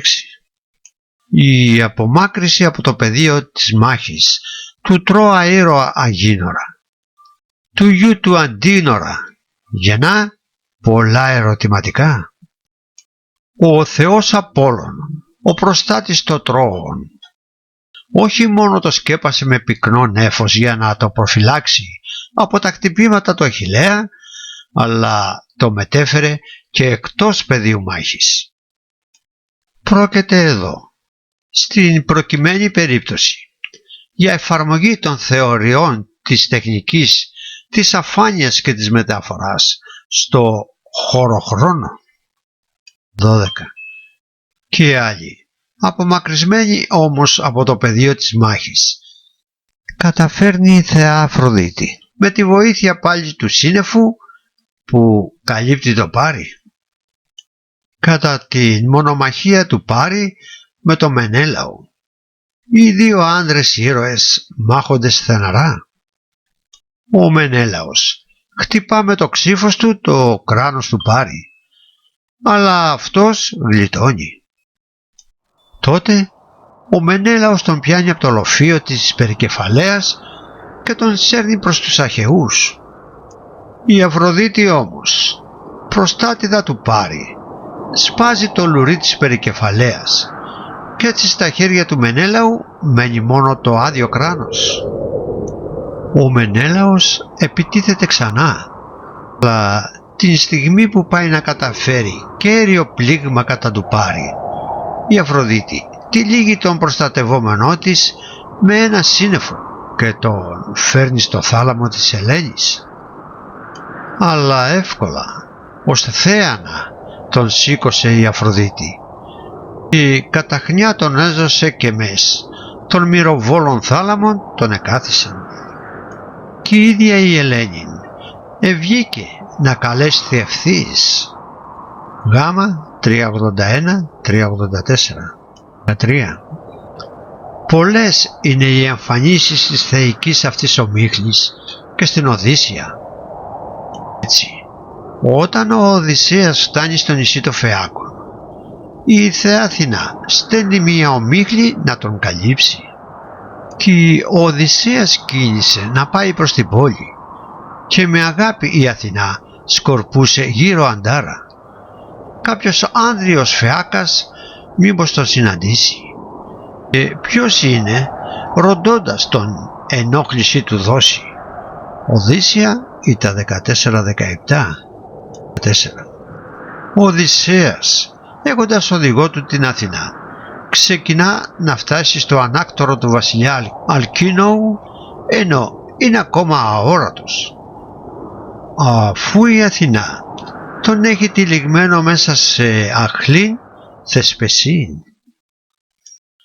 Κανένας από τους φέακες, τους θαλασσακουσμένους, μέσα από την πόλη να περνά δεν είδε.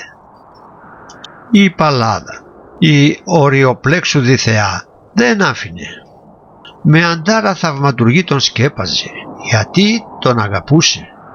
Οδύσσια ήταν 39-42. 15. Ο Οδυσσέας συνεχίζει καλυμμένος από αορασία την πορεία του προς το ανάκτορο, θαυμάζοντας τα πάντα γύρω του.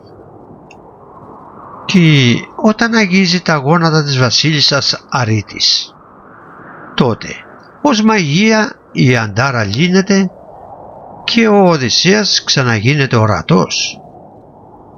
Μάλλον η έξοδος του από την αορασία ήταν πολύ πιο ανώδυνη από το τέλος, που ανέμενε το πλήρωμα κατά το πείραμα της Φιλαδέλφειας.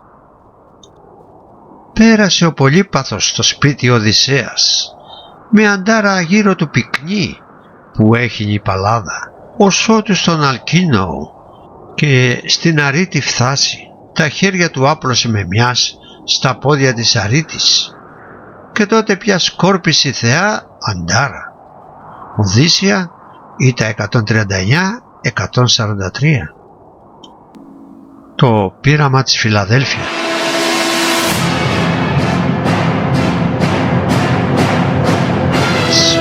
Όλα αυτά τα φαινόμενα περί ομίχλης και αοράσιας, περί μεταφοράς προσώπων σε άλλο τόπο, οι επιστήμονες προσπάθησαν να τα αναπαράγουν με πειράματα, αποδεικνύοντας τελικά πόσο γνωρίζουν τη μέθοδο με την οποία οι θεοί και οι ήρωες στην αρχαία Ελλάδα εξαφανίζονταν από το οπτικό πεδίο. Επανάληψη λοιπόν όλων αυτών έχουμε κατά τον Ιούλιο ή κατάλουστος τον Οκτώβριο του 1943 στην Αμερική, κατά τη διάρκεια του Δευτέρου Παγκοσμίου Πολέμου. Ο πόλεμος ήδη βάδιζε προς το τέλος του και κάθε είδους πειράματα για την ανακάλυψη νέων τεχνολογιών έπρεπε να εφαρμοστούν ώστε να το επισπεύσουν. Οι αμερικανικές συμμαχικές δυνάμεις σκέφτηκαν τότε να χρησιμοποιήσουν κάποιο νέο όπλο που θα τα έκανε αόρατα τα πλοία τους, ώστε να μην ανεβρίσκονται από τα εχθρικά ραντάρ και έτσι να είναι απρόσβλητο από τις εχθρικές νάρκες. Το αμερικανικό ναυτικό, σε συνεργασία με σπουδαίους και διακεκριμένους επιστήμονες, ανάμεσα στους οποίους λέγεται πως ήταν και ο Νίκο Τέσλα και ο Άλμπερτ Αϊνστάιν, εργάζονταν στη βάση του να καταστήσει το πλοίο μαζί με το πλήρωμά του αόρατο στην ανθρωπινή όραση. Όλοι εργάζονταν με ιδιαίτερη μυστικότητα, καθώς ουδής γνώριζε εκ των προτέρων τα αποτελέσματα αυτής της πειραματικής μεθόδου, στην οποία έδωσαν την κωδική ονομασία πείραμα της Φιλαδέλφειας, ενώ η επίσημη ονομασία του ήταν σχέδιο ουράνιου τόξου. Είναι εντυπωσιακό πως ο Αϊνστάιν είχε εκδώσει το 1925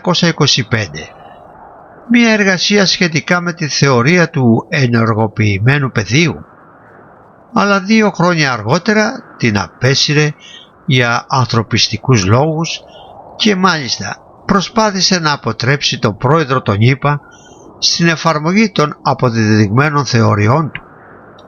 Προφανώς τα αποτελέσματα θα ήταν σπουδαία και εκπληκτικά, αλλά ταυτόχρονα και ολέθρια για την ανθρωπότητα. Το πείραμα λοιπόν αυτό ίσως αποτελούσε μία εφαρμογή αυτής της θεωρίας. Κάποιοι κάνουν λόγο για πείραμα τηλεμεταφοράς, κάποιοι για πείραμα οπτικής εξαφάνισης, άλλοι για πείραμα χωροχρονικής μετακίνησης. Σήμερα υποθέσεις μόνο μπορούν να γίνουν για αυτό το θρυλικό πείραμα, το οποίο αποσιοποιήθηκε από το αμερικανικό ναυτικό και τις μυστικές αμερικανικές υπηρεσίες και για το οποίο οι μάρτυρες και τα στοιχεία που υπήρχαν είτε εξαφανίστηκαν όλοι τους κατά περίεργο τρόπο, είτε είναι αντιφατικά μεταξύ τους. Οι επιστήμονες εργάστηκαν επάνω στις αρχές στη θεωρία του ενοποιημένου πεδίου του Αϊνστάιν, βάσει της οποίας ο μεγάλος επιστήμονας είχε προσπαθήσει να προσδιορίσει τις σχέσεις ανάμεσα στις 3 φυσικές δυνάμεις, την ηλεκτρομαγνητική, την πυρηνική και τη δύναμη της βαρύτητας. Σύμφωνα με αυτήν, η κάψη του φωτός κάμπτει αναπόφευκτα το χώρο καθώς και το χρόνο. Είναι ακριβώς ενδιαφέροντα τα όσα συνέβησαν στο λιμάνι του Ντέλαγουερ και της Φιλαδέλφειας, αν και ούτε οι γνώσεις ούτε ο χώρος είναι κατάλληλα για τέτοιου είδους αναλύσεις.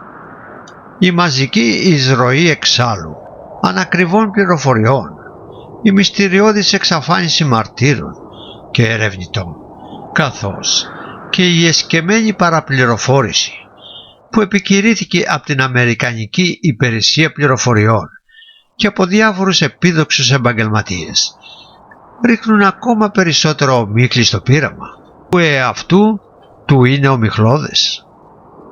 Ο διαχωρισμός πλέον της αλήθειας για το τι ακριβώς συνέβη από τη φαντασία είναι δύσκολο έως αδύνατο. Ωστόσο θα επιχειρηθεί μία απλή προσέγγιση όλου του θέματος, που επέφερε τρομερές διχογνωμίες στο επιστημονικό και όχι μόνο κόσμο, αλλά και εφιαλτικές συνέπειες στο πλήρωμα που συμμετείχε σε αυτό. το αμερικανικό αντιτορπιλικό Embrace. Είχε προσαράξει στις απόβαθρες του Delaware ένα πείραμα του αμερικανικού ναυτικού που είχε σκοπό να κάνει το πλοίο αόρατο. Κατά την πρώτη φάση του πειράματος, το πλοίο δεν εξαφανίστηκε τελείως, αλλά το αποτύπωμα του σκελετού του διαγραφόταν καθαρά μέσα στο νερό. Κατά την δεύτερη φάση όμως, το πλοίο εξαφανίστηκε εντελώς, ενώ εμφανίστηκε 15 λεπτά αργότερα στη Βιρτζίνια.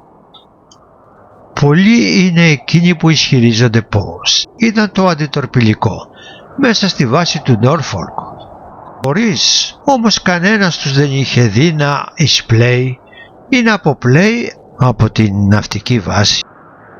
Πρακτικά το πείραμα είχε στεφεί με επιτυχία, αφού με τη χρήση ηλεκτρομαγνητικών πεδίων είχαν καταφέρει να εξαφανίσουν ένα ολόκληρο αντιτορπιλικό με το πλήρωμά του από την ναυτική βάση της Φιλαδέλφειας και να το εμφανίσουν στη ναυτική βάση του Νόρφοκ και μετά το επαναφέρουν στη Φιλαδέλφεια. Και όλα αυτά μέσα σε λίγα λεπτά, όταν επαναεμφανίστηκε στην Πενσιλβάνια. Μέλη του πληρώματος βρέθηκαν ενσωματωμένα στις λαμπαρίνες του πλοίου, συνθέτοντας ένα από τα πιο ανατριχιαστικά συμπλέγματα. Άλλοι έλειπαν και εξαφανίστηκαν για πάντα. Άλλοι δεν ήταν σε θέση να αντιληφθούν το περιβάλλον τους και οι υπόλοιποι είχαν χάσει τα λογικά τους. Κάποιος πέρασε μπροστά στα μάτια των συγγενών του μέσα από ένα τοίχο, ενώ μία σερβιτόρα ισχυρίζεται ότι είδε δύο ναύτες να εξαφανίζονται την ώρα που έπιναν το ποτό τους. Οι φρικτές αυτές συνέπειες αποτέλεσαν την αιτία για την οποία η τεχνολογία αυτή δεν χρησιμοποιήθηκε στον πόλεμο.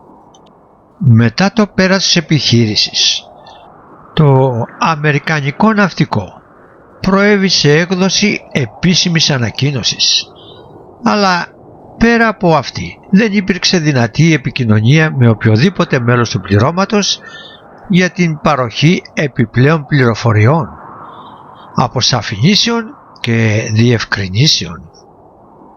Η επίσημη ανακοίνωση του ναυτικού, αποσιωπώντας βέβαια τις επιπτώσεις στο πλήρωμα του πλοίου, αναφέρει πως όλο το πείραμα προέβλεπε στον απομαγνητισμό του πλοίου, δηλαδή στην ανδρανοποίηση των μαγνητικών πεδίων που δημιουργούνται από το μεταλλό του.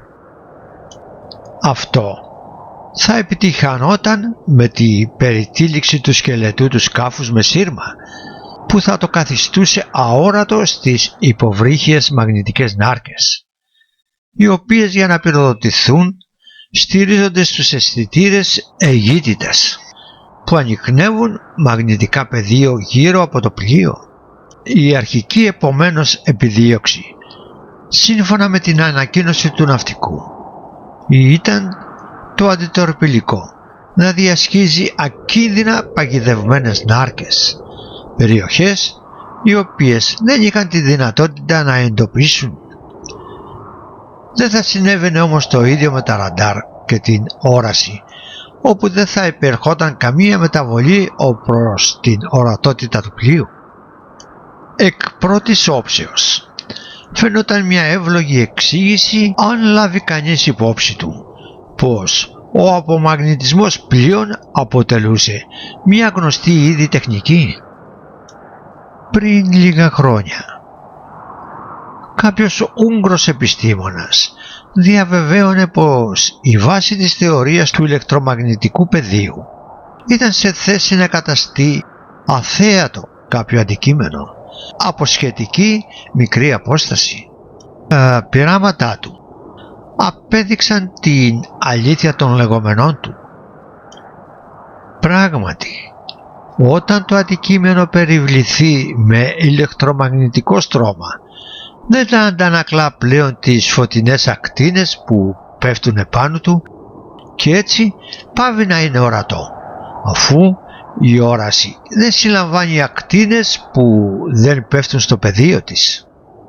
Το μειονέκτημα βέβαια σε αυτή τη θεωρία είναι πως τα αντικείμενα σε μικρό χρονικό διάστημα καίγονται, καθώς το φως που συγκεντρώνεται και αποθηκεύεται επάνω του μεταφέρεται σε θερμότητα. Η ανακοίνωση πάντως δεν αναφέρει πουθενά για τις ασυνήθιστες καταστάσεις και τα ολέθρια αποτελέσματα που επέφερε στο πλήρωμα του πλοίου.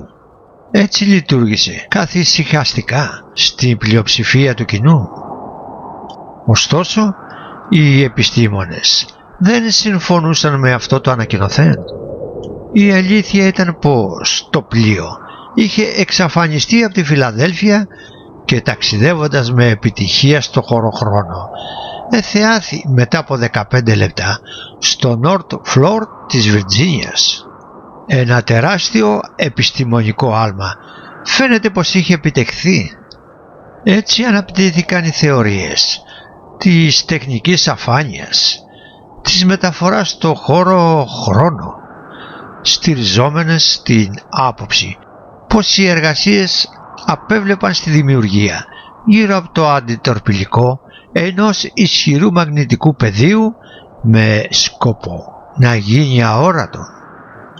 Σύμφωνα λοιπόν με τη θεωρία της τεχνικής αφάνειας, το Eldridge ήταν εξοπλισμένο με γεννήτριες υψηλών συχνοτήτων, οι οποίες θα επιτυχάνονταν η θέρμανση του περιβάλλοντα αέρα για να προκληθεί αντικατοπτρισμός, κάνοντας το σκάφος αόρατο.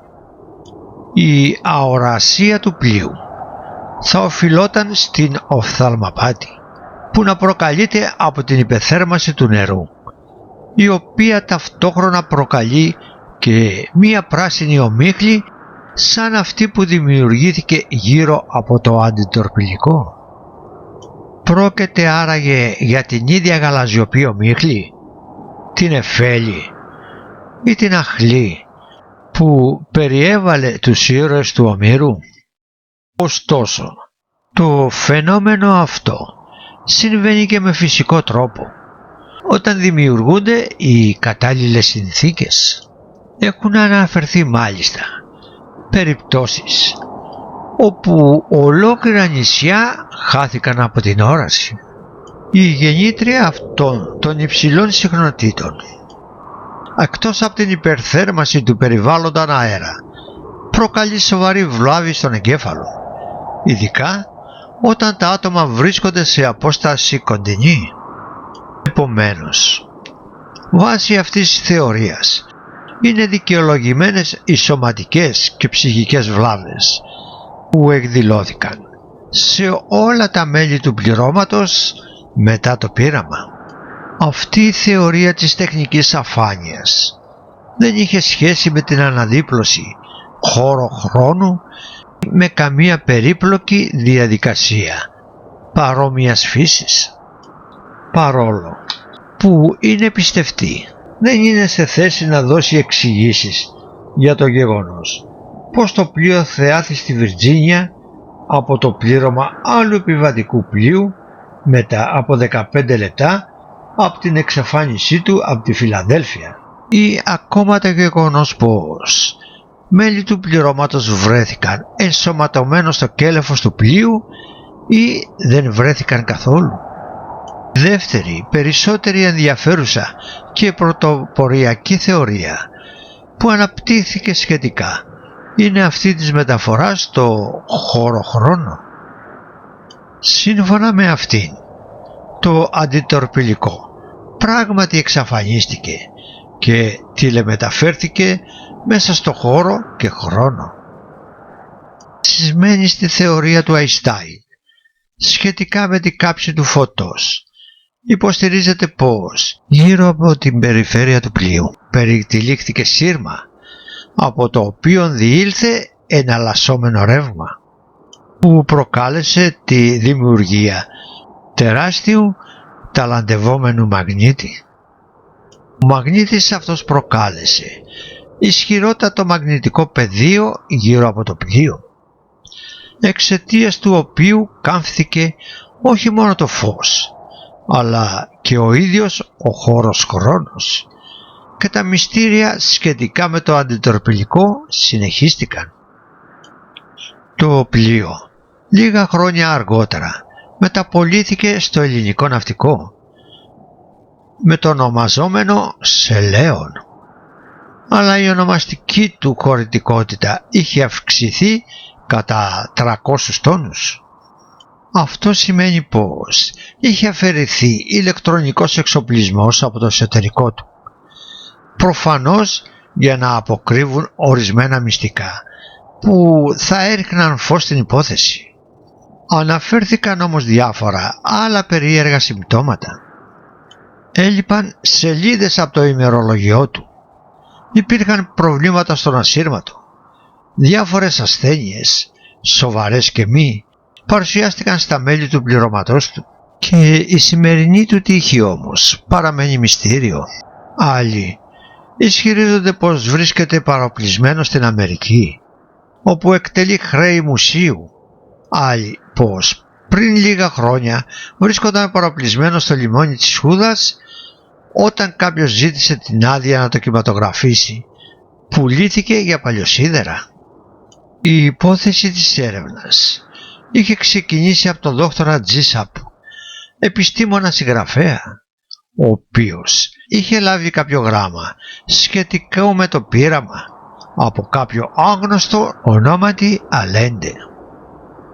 Ξεκίνησε τότε τις έρευνές του, αλλά μετά από κάποιο διάστημα βρέθηκε νεκρός στο αυτοκίνητό του.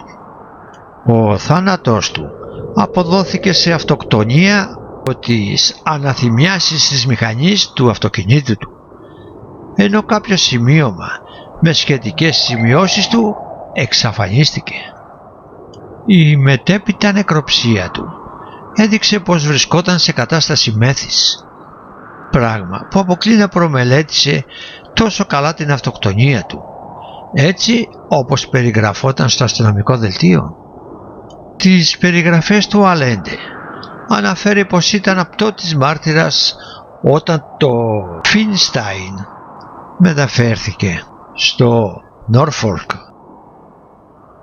Είδε τότε ένα πράσινο σύννεφο σαν ομίχλη να δημιουργείται γύρω από το πλοίο. Στη συνέχεια εξαφανίζεται και το μόνο που έμεινε ορατό ήταν το περίγραμμα του πλοίου μέσα από το σύννεφο, σε μια απόσταση 100 μέτρων από το σκελετό του. Όσοι ήσαν επάνω στο πλοίο ένιωθαν σαν να είχαν μεταφερθεί σε άλλον κόσμο. Δεν έβλεπαν τίποτε από το πλοίο τους γύρω και ένιωθαν να αιωρούνται. Οι περισσότεροι τρελάθηκαν. Πολλοί γίνονταν αόρατοι. Μερικοί επαναφανίστηκαν σύντομα. Άλλοι έμειναν σε αυτή την κατάσταση για μεγάλο χρονικό διάστημα, ενώ μερικοί χάθηκαν για πάντα. Ο Αλέντε συνέχισε πως μπορούσαν να αποκαλυφθούν ξανά και να εργαστούν στη κανονική κατάσταση, μόνο εάν άγγιζαν κάποιον ή κάποιους άλλους που βρίσκονταν μέσα στο ίδιο πεδίο. Σε διαφορετική περίπτωση πάγωναν. Το ίδιο έκανε και ο Οδυσσέας στο νησί των Φεάκων, για να διαλύσει την καταχνιά που είχε απλωθεί γύρω του από την Αθηνά, και για να ξαναγίνει πάλι ορατός άγγιξε τα γόνατα της βασίλισσας Άρητης. Αν όλα αυτά αποδειχτούν αληθινά, τότε αυτό σημαίνει πως οι Αμερικάνοι κατέχουν τις αρχές της γνώσης, οι οποίες προέρχονται στα επιστημονικά συγγράμματα του απότατου παρελθόντος και τα οποία κατά τόσο περίεργο τρόπο απολέστηκαν. Και ακόμα πως εφευρέτης της θεωρίας του ενοποιημένου πεδίου δεν ήταν ο Αϊνστάιν.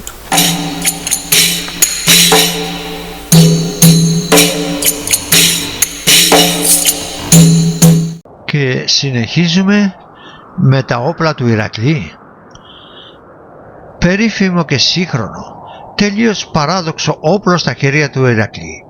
Είναι η ασπίδα του, έργο ηφαιστοτεκτικό, αλλά και η θρυλική Λεοντή και το ροπαλό του.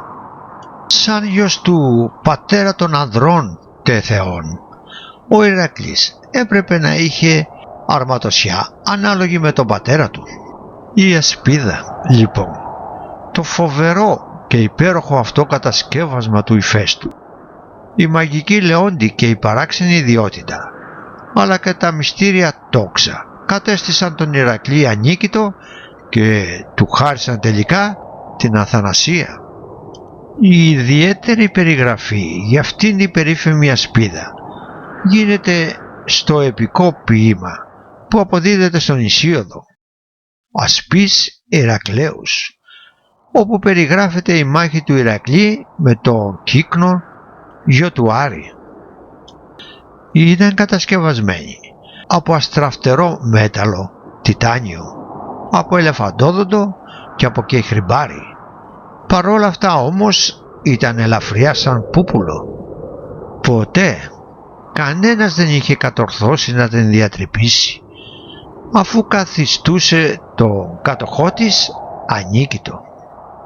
Την κεντρική της παράσταση αποτελούσε ένας δράκος με μάτια που έβγαζαν φλόγες και δόντια κατάλευκα που προκαλούσε ανατριχύλα. Σε αυτήν ο μεγάλος μάστορας είχε σκαλίσει ακόμα το φόβο και το φθόνο, τους κένταβρους και τους λαπίθες να πολεμούν. Αγέλες από άγρια ζώα, το φοβερό κεφάλι της Μέδουσας, την Αθηνά, τον Άρη και τον Περσέα. Πάνω στο μέτωπο του δράκου απεικονιζόταν η φοβερή έριδα και η σφαγή που έσπερναν μίσος και διχόνοια στους άντρες και εκείνοι μανιασμένοι μάχονταν εναντίον του ήρωα. Ολόγυρα πάνω από το στεφάνι της ασπίδας ήταν σκαλισμένος ο ωκεανός, σε αντίθεση με την ασπίδα του Αχιλλέα, όπου βρισκόταν απεικονισμένες ποικίλες σκηνές από την καθημερινότητα. Η ασπίδα του Ηρακλή αντιμετωπίζει τις σκηνές βιαιότητας και τα φοβερά όντα. Σχεδόν όλες οι μορφές που απεικονίζονται στην ασπίδα έχουν σχέση με το κάτω κόσμο, καθώς ο Ηρακλής υπήρξε με την αθανασία που κέρδισε νικητής του θανάτου. Υπήρξε υπερασπιστής των ανθρώπων, όχι μόνο από τα τέρατα και τα θηρία, αλλά και από τα δεινά της καθημερινότητας και τις αρρώστιες. Και για το λόγο αυτό εξάλλου είχε και επωνομαστεί Αλεξίκακος. Παραστάσεις της απρόσληπτης ασπίδας του δηλώνει πως είναι ο τιμωρός όλων εκείνων που επιβουλεύονται και τους χώνει τόσο βαθιά στον άδη ώστε τα κοκαλά τους να σαπίζουν μέσα στη μαύρη γη, όπως αναφέρει ο Ησίοδος.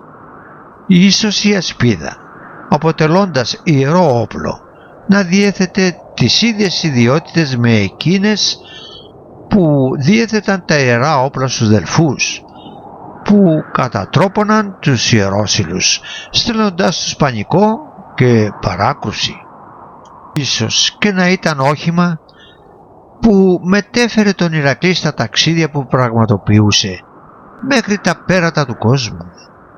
Παρόμοιες ιδιότητες είχε και η Λεοντή, που έριχνε στο σώμα του επάνω ο Ηρακλής, προερχόμενη από το δέρμα του λεονταριού της Νεμαίας, το οποίο είχε εξοντώσει ο ήρωας σε ένα από τους άθλους του.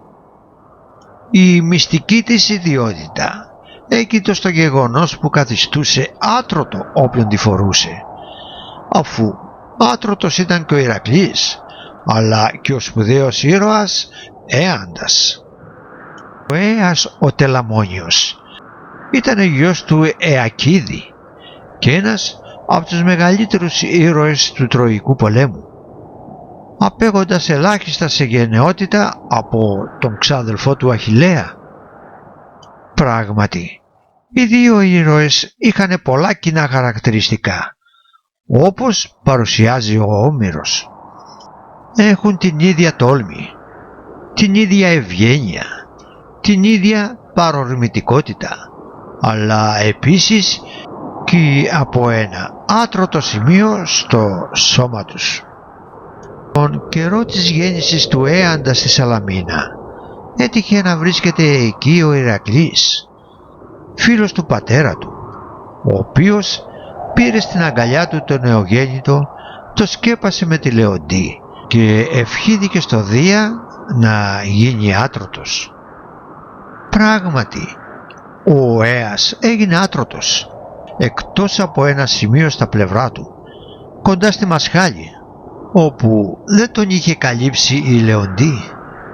Σε αυτό το τροτό σημείο, που μόνο ο ίδιος ο Αίας γνώριζε, αυτή τη σε εισαγωγικά αχίλιο πτέρνα του, έμπηξε το ξύφος που του είχε χαρίσει ο Έκτορας και αυτοκτόνησε. Αυτό ήταν το τέλος του ανδριότερου μετά τον Αχιλλέα ήρωα του Τροϊκού πολέμου. Ιδιαίτερο ενδιαφέρον παρουσιάζουν και τα υπόλοιπα εξαρτήματα του οπλισμού του Ηρακλή, το τόξο και τα βέλη του. Τα όπλα αυτά ο ήρωας τα είχε χαρίσει λίγο πριν το θάνατό του στον Πίαντα, του πατέρα του Φιλοκτήτη, ο οποίος είχε πιστεί να ανάψει τη φωτιά για να λυτρώσει τον Ηρακλή από τους πόνους του. Τα όπλα λοιπόν αυτά έφερε πλέον ο Φιλοκτήτης όταν εκστράτευσε με τους άλλους αρχαιούς στην Τρία.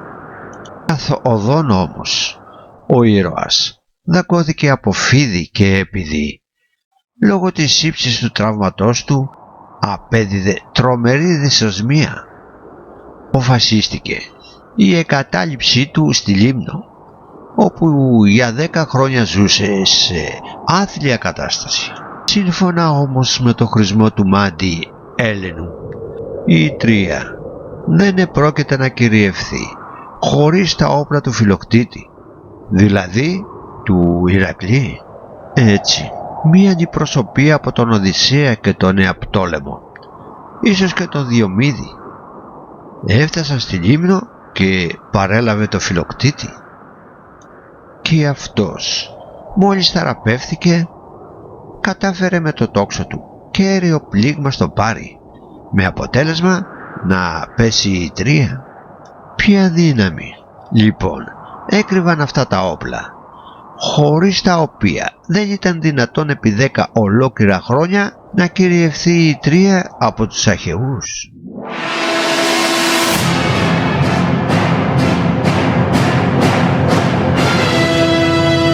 Τα όπλα του Αχιλλέα. Άλλο περίφημο ηφαιστευτικό αποτελεί η ασπίδα του Αχιλλέα, το οποίο αποτελούσε εκτός από αμυντικό όπλο και έργο τέχνης της εποχής του, και στο οποίο ο ύφαιστος, παρόλα που γνώριζε πως ούτε ο ίδιος ούτε η θεϊκή πανοπλία θα έσωζε τον ήρωα από τον αναπόφευκτο θάνατο, έβαλε όλη του την τέχνη στην ραψοδία σίγμα της Ηλιάδας, που ονομάζεται ραψοδία της οπλοποιίας και αποτελεί ανάπαυλα ανάμεσα στις σκηνές θλίψεις του πολέμου. Περιγράφεται με γλαφυρότατο τρόπο η επίσκεψη της θεάς Θέτιδας στο εργαστήριο του οπλοποιού θεού για την παραγγελία της πανοπλίας του γιού της. Η καινούργια πανοπλία θα αντικαθιστούσε τα αθάνατα όπλα τα οποία ο Αχιλλέας είχε κληρονομήσει από τον πατέρα του Πηλαία, καθώς ήταν γαμήλιο δώρο στο γάμο του με τη Θέτιδα και τα οποία είχε δανείσει στο φίλο του τον Πάτροκλο. Ο Πάτροκλος όμως είχε σκοτωθεί από τον Έκτορα και έτσι τα πατρώα όπλα βρίσκονταν στα χέρια του Έκτορα. Η πανοπλία θα αποτελούταν από ασπίδα, θώρακα, κράνος και περικνημίδες. Ο ύφεστος βάζει μπρος τα 20 αυτόματα βυσσερά του, αυξάνοντας την ταχύτητα της λειτουργίας του ανάλογα με τις ανάγκες της δουλειάς του, και εργάζεται όλη τη νύχτα με τις μασιές και τα σφυριά του για να κατασκευάσει τα όπλα, φροντίζοντας περισσότερο απ' όλα την πανοπλία. Καθώς άρματα υπέλαμπρα εγώ θα το ετοιμάσω, να θαμποθούν όσοι τα ειδούν του γένους των ανθρώπων. Το αποτέλεσμα ήταν πράγματι εκθαβωτικό. Ήταν η απεικόνιση ενός μικρού σύμπαντος. Η ασπίδα κατασκευάστηκε από χαλκό, ασήμι και χρυσό, και ολόγυρά της έβαλε ένα στεφάνι λαμπρό. Η χρήση των διαφορετικών μετάλλων δημιούργησε αρκετές χρωματικές διαβαθμίσεις, στις οποίες συχνά αναφέρεται ο Όμηρος. Η διάταξη των παραστάσεων μέσα στην ασπίδα είναι οργανωμένη σε 5 μεταλλικά φύλλα ζώνες που σχηματίζουν ομόκεντρους κύκλους. Στο κέντρο της ο ύφεστος φιλοτεχνεί τη γη, τη θάλασσα και τα ουράνια σώματα. Στην δεύτερη ζώνη απεικονίζονται σκηνές της καθημερινότητας από 2 πόλεις. Στη τρίτη σκηνές από την αγροτική ζωή, όργωμα, θερισμός, τρίγος, και στη τέταρτη σκηνή από τη βουκολική ζωή, ένα κοπάδι βόδια στο οποίο επιτίθονται λεοντάρια και ένα κοπάδι πρόβατα, και στη πέμπτη ζώνη, την εξωτερική, απεικονίζονται σκηνές χορού. Όλες αυτές τις ζώνες ο ύφεστος τις έδωσε, όπως και στην ασπίδα του Ηρακλή, με τον ωκεανό που πίστευαν πως περιραίει τον κόσμο. Σίγουρα δεν επρόκειται για κατασκεύασμα και για όπλο συνηθισμένο.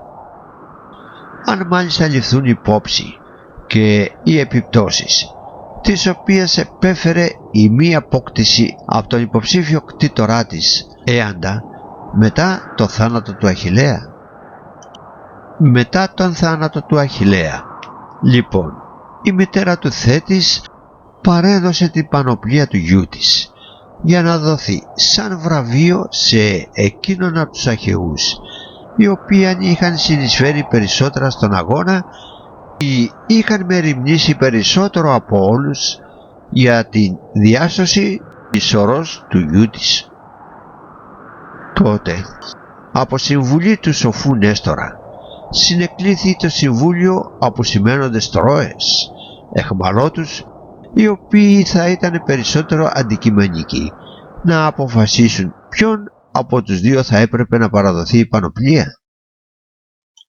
Στον Έαντα ή στον Οδυσσέα, και αυτοί, αφού άκουσαν τους 2 ήρωες, αποφάσισαν να παραδοθεί στον Οδυσσέα. Το χτύπημα ήταν τρομερό για τον Έαντα, καθώς πίστευε πως αυτός ήταν άξιος να γίνει κληρονόμος των όπλων του συγγενού του.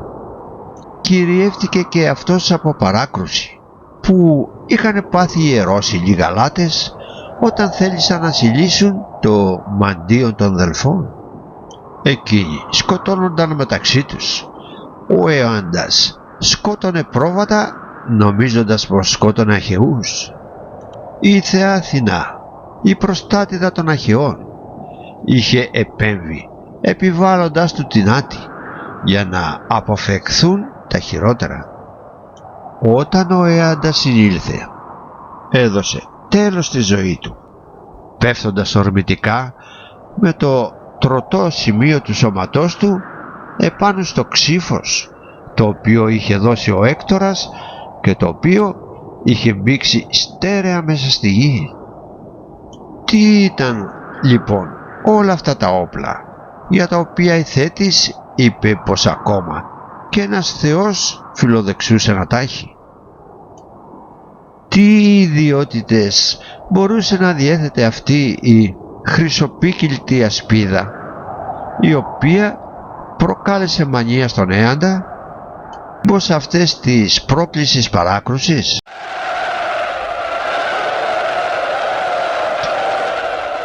Η ασπίδα του Αγαμέμνονα στην ραψοδία λάμπτα της Ηλιάδας, που ονομάζεται Αγαμέμνονος Αριστεία, γίνεται αναφορά στις ανδραγαθίες του Αγαμέμνονα. Ο Όμηρος, μαζί με τα υπόλοιπα όπλα του αρχιστράτηγου των αρχαιών, περιγράφει και την ασπίδα του.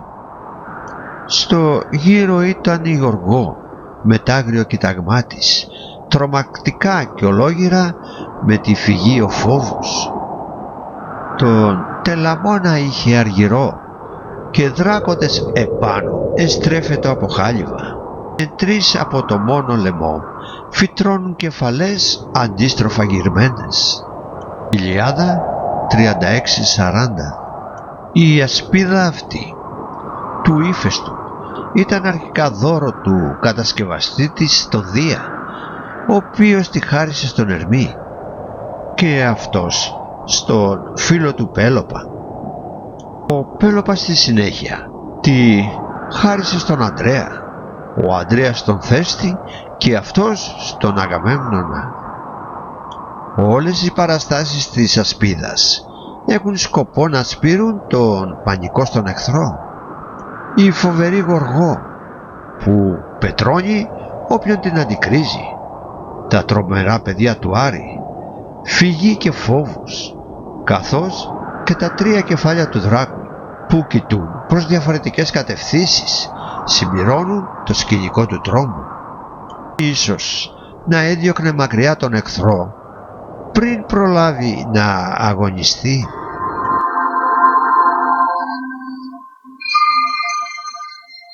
Η Αβαντία ασπίδα, εκτός από τα παράδοξα όπλα των θεών, θαυματουργική ασπίδα διέθετε και ο Άβαντας από το Άργος, ο γιος του Λυκαία, επώνυμος ήρωας των Αβάτων.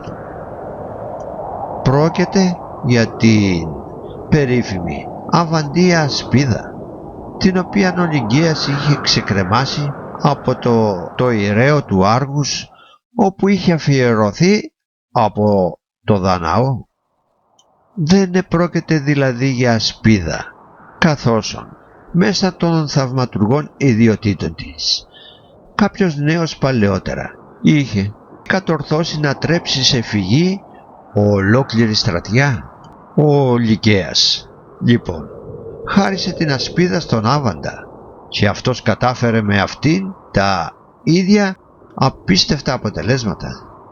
Ολόκληρο στράτευμα πρώτων πυλών της πόλης του οπισθοχώρησε στη θέα της μαγικής ασπίδας. Ανάμνηση αυτού του γεγονότος είχε δεσπιστεί στους θεούς αγώνες που διεξάγονταν στο Άργος σαν βραβείο του νικητή, εκτός από το κότεινο μία ασπίδα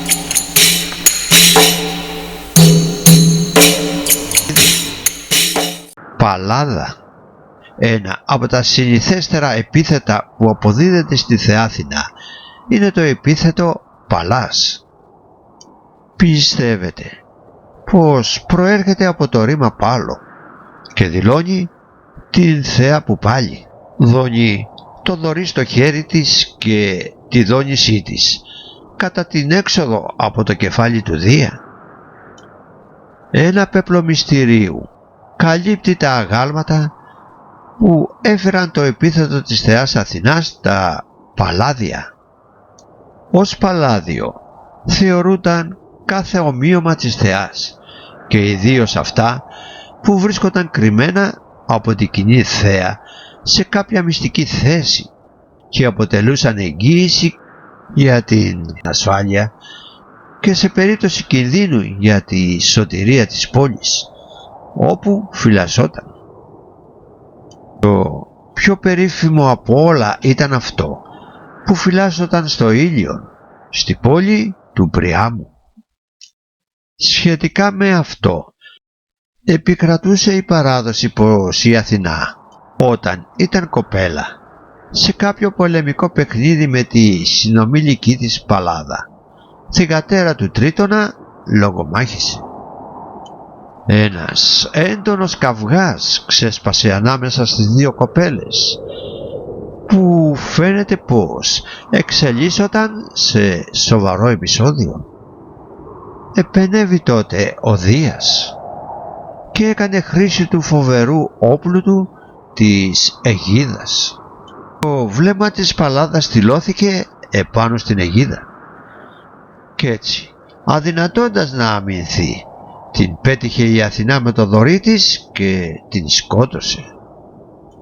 Η θεά Αθηνά, πικρά μετανιωμένη και απαρηγόρητη για τον ακούσιο φόνο που είχε διαπράξει, θέλησε να εξηλαιωθεί για τον θάνατο της φίλης της.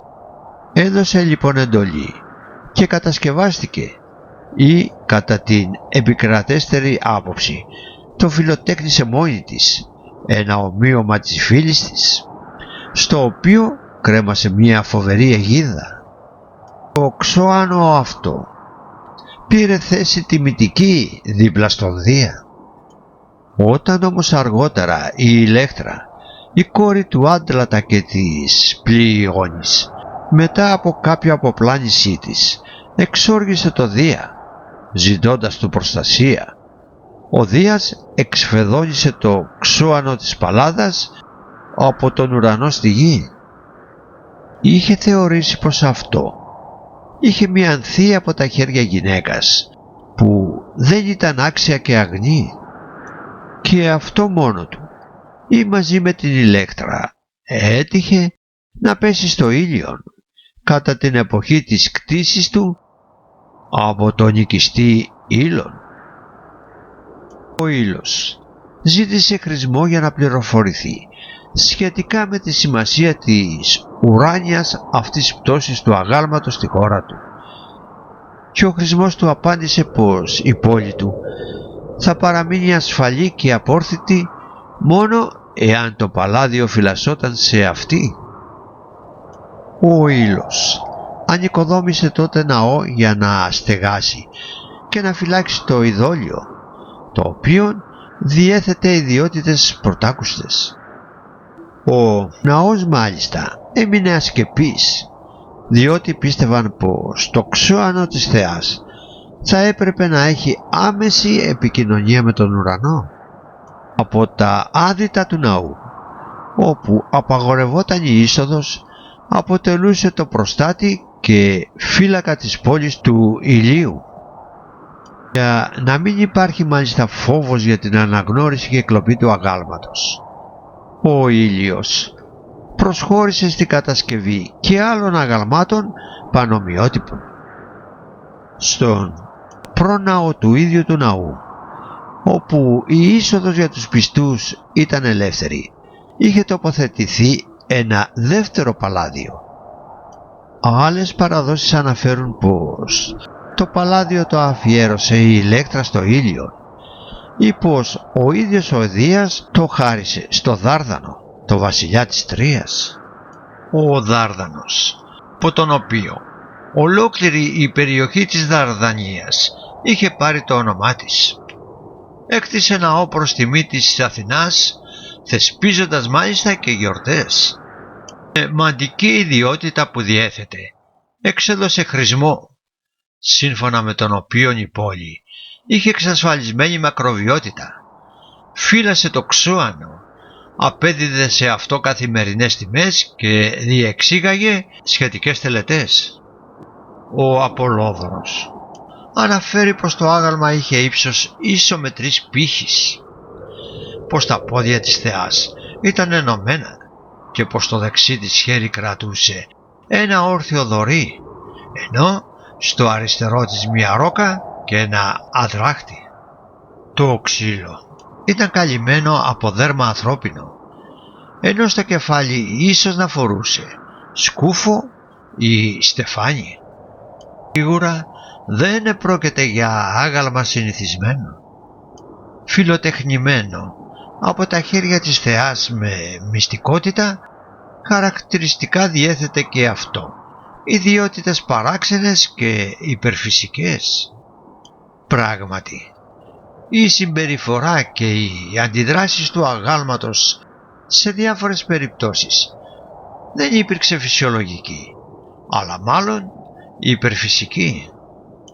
Όταν μετά τη δεκαετή πολιορκία της Τρίας οι Αχαίοι απευθύνθηκαν στο μάτι Έλενο για να χρησιμοδοτήσει με ποιο τρόπο θα ήταν εφικτή η εκπόρθηση της Τρίας, εκείνος χρησιμοδότησε πως αυτό θα γινόταν μόνο σε περίπτωση που άρπαζαν το ιερό θησαυρό του Παλάδιου. Οι Αχαίοι τότε έστειλαν τον Οδυσσέα και τον Διομήδη και αρπάζοντας το Παλάδιο το μετέφεραν στο Αχαϊκό στρατόπεδο. Και τότε αποδείχτηκαν όλα αληθινά όσα πιστεύονταν για το πολύτιμο αυτό όπλο της πόλης. Το Ξώανο άρχισε να παρουσιάζει ιδιότητες μη συμβατές με τη φύση του. Άρχισε να υδρώνει, να στρέφει τα μάτια του προς τα πάνω, να αναπηδά και να δονεί το δόρυ. Οι Αχαίοι, όπως ήταν επόμενο, τα έπαιξαν και επέστρεψαν το άγαλμα στην βάση του. Σε άλλη περίπτωση το άγαλμα επέδειξε και πάλι τις κρυφές του ιδιότητες. Ήταν κατά την άλωση της Τρίας, όταν η ιέρεια του ναού Κασάνδρα ζήτησε προστασία στα άδυτα του ναού για να αποφύγει την ατίμωσή της από τους Αχαιούς. Ο ορμητικός όμως Αίας, ο Ηλαίος, εισήλθε στο βωμό και τη βίασε την Κασάνδρα μπροστά στα μάτια της Παλάδας, η οποία τότε έστρεψε αλλού το βλέμμα της για να μην αντικρίσει την ανώσια αυτή πράξη του Ιερόσυλου. Τόσο πολύ οργίστηκε η Αθηνά, ώστε έπεισε το Ποσειδώνα και εκείνος με την τριενά του προκάλεσε σφοδρή θαλασσοταραχή σε περιοχή της Ευβοίας στο ακρωτήριο Καφιρέας. Πολλά καράβια των Αχαιών κατά το ταξίδι της επιστροφής τους στην Ελλάδα και κεραυνούς από τα χέρια του Δία εξαπολύθηκε επάνω στο καράβι του Ιερόσυλου Έαντα. Ο Αίας κολυμπώντας κατόρθωσε να φτάσει στη στεριά, αλλά η ύβρη του συνεχίστηκε. Καθώς στεκόταν σε ένα βράχο, θριαμβολογώντας πως είχε νικήσει το θεό της θάλασσας, η τρίαινα του Ποσειδώνα έκοψε στη μέση το βράχο και ο θνητός που είχε τολμήσει να υψώσει το ανάστημά του απέναντι στους θεούς καταποντίστηκε. Το κουφάρι του Έαντα εκβράστηκε στη θάλασσα της Δήλου, όπου το περιμάζεψε η Θέτης και το έθαψε. Το τέλος του Έαντα του ο Ηλαίος περιγράφεται με το στόμα του Πρωτέα στον Οδυσσέα. Ο Έαντα σκοτώθηκε στα μακρόκουπα πλοία. Ο Ποσειδώνας στην αρχή τον πέταξε στα βράχια, στα τρίψιλα και στις γυρίς και γλίτωσε το κύμα. Το θάνατο θα ξεφύγει κι ας μάνιαζε η Παλάδα, αν λόγο δεν ξεστόμησε σε περήφανο μεγάλο, καυχήθηκε πως ξέφυγε της θάλασσας στα πλάτη σε πείσμα θεών. Αυτό άκουσε ο Ποσειδώνας και άρπαξε τη τρίαινα στα στιβαρά του χέρια. Το βράχο χτύπησε με μιας, τον έσχισε στα δύο. Το μισό μέρος έμεινε και τ' άλλο που καθόταν ο Έαντας με καυχησιά σοριάστηκε στο κύμα. Οδύσσια Δέλτα 499-511. Υπήρχε και η άποψη πως οι Αχαίοι δεν είχαν επιστρέψει το Ξώανο στη Τρία από το στρατοπεδό τους και πως άγριος καυγάς είχε ξεσπάσει ανάμεσα στους ήρωες Έαντα το Τελαμόνιο και Οδυσσέα σχετικά με τη φύλαξή του. Κατά το διάστημα μάλιστα της διαδικασίας για τη λήψη της απόφασης σχετικά με το πού θα κατέληγαν τα όπλα του νεκρού Αχιλλέα. Το άγαλμα είχε δοθεί για προσωρινή φύλαξη στο Διομήδη και όταν ο Αίας αυτοκτόνησε, το πήρε ο Διομήδης και το έφερε στην Ελλάδα. Αλλά τελικά του άρπαξε ο Δημοφών και το έφερε στην Αθήνα. Υπήρχε ακόμα η παράδοση πως η Τρία είχε 2 παλάδια αυθεντικά. Ένα από αυτό που είχε απαχθεί από τους Αχαιούς και ένα ακόμα, το οποίο είχε μεταφέρει ο Εννίας στην Ιταλία. Κάποιοι μάλιστα εμφανίζουν το δεύτερο σαν γνήσιο, ενώ το πρώτο σαν απομίμηση. Παλάδια πάντως υπήρχαν σε πολλές πόλεις, διάφορες πόλεις της Ελλάδας, όπως η Αθήνα και το Άργος, αλλά και της Ιταλίας, όπως η Ρώμη, το Λαβίνιο, διεκδικούσαν για τον εαυτό τους το προνόμιο της κατοχής του γνήσιου τροϊκού παλάδιου. Τα παλάδια παριστάνονται σε πολλές απεικονίσεις. Σε πολλά μάλιστα παρουσιάζεται ο Τρώας ήρωας Εννίας να εγκαταλείπει την πόλη του, όταν αυτή κυριεύτηκε από τους Αχαιούς, έχοντας στην πλάτη του το γέρο πατέρα του Αχίσση, ενώ ο γιος του Ασκάνιος κουβαλά τα αερά του οίκου τους, ανάμεσα στα οποία είναι και το παλάδιο. Όσα παλάδια και αν υπήρχαν, το σίγουρο είναι πως αυτά ενεργούσαν σε προστάτες φύλακες των πόλεων που ήταν εγκατεστημένα, εξασφαλίζοντας το απόρθητό του και διαθέτοντας ιδιότητες παράξενες και υπερφυσικές.